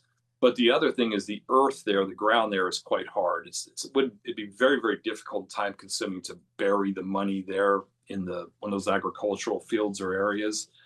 Tina Bar, the sand, a completely different story. In fact, I had a recreation of the event a few years ago where I essentially recreated landing there with 70 pounds worth of parachute and gear. Went to Tina Bar, just using my hands, stick, rocks, whatever I could find, whatever implements I could find on the ground, buried the $200,000 in cash. And I had a bag that was properly sized to see how long it would take. And then I walked 11 miles down the only road out of the area to Vancouver to see how long it would take and see how easy it would be. And it was no problem. It took me about 2.5 hours to do it. It was no big deal. Importantly, the money, burying the money on the beach, it took me 90 seconds. It took me 90 seconds to show up on the beach with this 20-pound bag of cash, just with my hands, carve out a hole in the sand, throw the cash in the sand, cover it back up to where you couldn't see that was anything buried there, and leave. It took 90 seconds. Very easy to do. So I think that's what happened. I think that's exactly what DB Cooper did. So now, having said all that, the parachutes, I believe, are still there. And there were two parachutes. They're somewhere in that area there. And I've identified a few spots that are of particular interest to me, that if he would have discarded them in these areas, and typically I'm looking at areas that are, sort of like depressions in the ground, like holes in the ground, basically, or sort of like catch basins almost that are overgrown with sticker bushes and trees and have water in them at certain points of the year. If he had simply gone to the edge and chucked the parachutes into this area here, just given the nature of the vegetation and everything else, they would still be there today. You would never see them. You never find them. Nobody's walking down in these areas because they're pretty hazardous. And I think that's where that's where the stuff would still be. So that's what I'm doing. I'm shagging my ass down there and kind of hacking through with a machete and going foot by foot, painstakingly trying to see if the parachutes are somewhere in that area there. And awesome. The parachutes are durable. I mean, these, they're canvas, and there's a good possibility that those are still around. Maybe they're somewhat rotted, but importantly, there are a lot of stainless steel components that make up these parachutes, those rigs. The stainless steel is still there. That isn't going anywhere anytime soon. So that's what I'm looking for. And like I said, also perhaps even the attaché case that carries the bomb. That would be awesome. I hope you find something, and I would love to see it on your YouTube channel. What a amazing, just upload that would be, and way to potentially, get some answers on this case. That'd be so awesome. It would be. That'd be great. It's time. It is time. Oh yeah, it is time. it is time, and like I said, I mean, there's a part of it. This is just fun. I mean, that's just the way my mind works. I mean, ever since I was a kid, I've always been. I mean, like I've said before, I was the kid who needed to figure out how to do the Rubik's Cube, and my background professionally actually is from the world of professional card counting blackjack thing. You guys are from the Boston area, so you're probably familiar with the MIT guys that play, go to Vegas. That's my world. That's where I came from. So, and that, that part of that is just beating the casino at their own game, figuring out how to beat the game of blackjack in this case. So that's just how my mind works. That's the stuff I love. So in the case of the DB Cooper mystery, there's that part of me, that competitive part of me that's like, you know what? I'm going to be the guy who figures it out. I want to be the guy who solves this thing. And I think it is solvable. I think it's eminently solvable. And there we go. But so it's fun to do. I think it eventually will be solved. I like to think that I'm as well positioned as anybody to be the guy to solve it, because I think, putting boots on the ground is a really important part of this thing. But beyond that, there's, there are other avenues to pursue as well. Outside of the boots on the ground aspect, there's the other stuff with the type particles, the stuff where, you're bringing stuff into a lab and you're trying to ascertain the evidence, and you're looking at the data and what does the data tell us and everything else. So that's sort of the second major prong of the investigation here. But one way or the other, we'll figure out who this guy was. Eric, thank you so much for coming onto the show. I really appreciate you taking the time out of your day and your morning to come by, zoom in, and be on. We really appreciate it. Thank you so much. My pleasure. Anytime, guys. Just let me know when. Yeah, and good luck on your expedition. Absolutely. We're talking about doing an episode on the Gardner Museum, right up the street. I'd love to chat with you about the Gardner Museum. That whole thing's crazy to me. So yeah, I'd love to talk to you about that in the future at some point. Yeah, I'm down with the Gardner Museum because that's another really, really interesting case. And I've started watching some of your stuff on, examining the fire pit particles and looking at the canvas and stuff. I've already started. Yeah. Well, and again, it's all science based. I'm saying? There's like the science part of it. Right. You find some, you dig into a fireplace and you start finding stuff that's consistent with 16th century paint or canvases, and it's like, well, how did that stuff get here? Right. So that's what it's about. But yeah, the Gardner Museum, the one thing about the Gardner Museum is I think it actually, in a lot of ways, I think that's a little easier to solve. It's easier to figure out. I think I'm convinced Brian McDevitt was the guy behind it. I would love to go over it with you one day via Zoom, something like this, go over it. Yeah, we can go over it all. Yeah. Absolutely. So. Well, I wish you the best of luck with the investigation. I can't wait to hear about it. I'm already subscribed on your channel. I've been watching, and I'm good man. I'm definitely going to be following it. And if you want, I encourage you to send me through text or email all of your links where people can find you, your website, YouTube, different podcasts that you've been on. If you have those particular links, anywhere that people can go and keep track of everything, please send it to me. All that stuff will be in the description. All that will be in the pinned comments. So I encourage the audience, please make sure that you go and follow Eric. This is it. So Eric, thank you again so much for coming on, and I really appreciate it. Thank you, Eric. Thanks, guys. I wish you luck, 1 7-up at a time. There you go. Cheers. Thanks, guys. Cheers. Have a good one, Eric. Thank you. You bet. Thank you. You bet. Bye. So, Rich, what do we think happened? Well, that was an interesting conversation. Absolutely. And I love these Zooms. They're so fun. The Zooms are so good. I learned some things that I didn't know before. Right. Because it's pretty specific. If you read reports from the FBI, et cetera, that they have it all mapped out where he landed. And Eric is saying, not so quick. Maybe not. And follow the money. Exactly. And that's exactly what he's doing. And perhaps that's exactly what the FBI should have done, was follow the money. When they found that money at Tina Bar, that's a clue. Sure. And they didn't interpret it as a clue. They interpreted it as a fluke, or it washed downstream. It went upriver, and all of those things. Got dragged out there by an ocean liner. Yeah, all of those things that went along to that. There's an explanation for why that money wound up there. Sure. And I wish Eric the best of luck in his journey to the Pacific Northwest.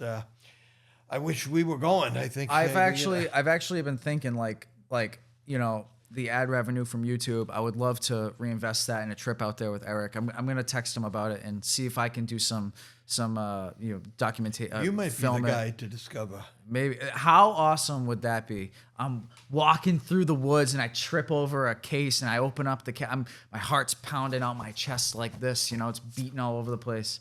Open it up and there's a stick of dynamite. And when I hear that on TV that you found that and I call you, you're gonna say, Rich who? I'm not. No. The thing is, if I find that, I'm showing Eric. But you know what? I'm doing it right there. Me and you FaceTiming. We're doing that whole thing. It's this podcast first, but that would be amazing. I'm just dreaming at this point. So what do we got in our future?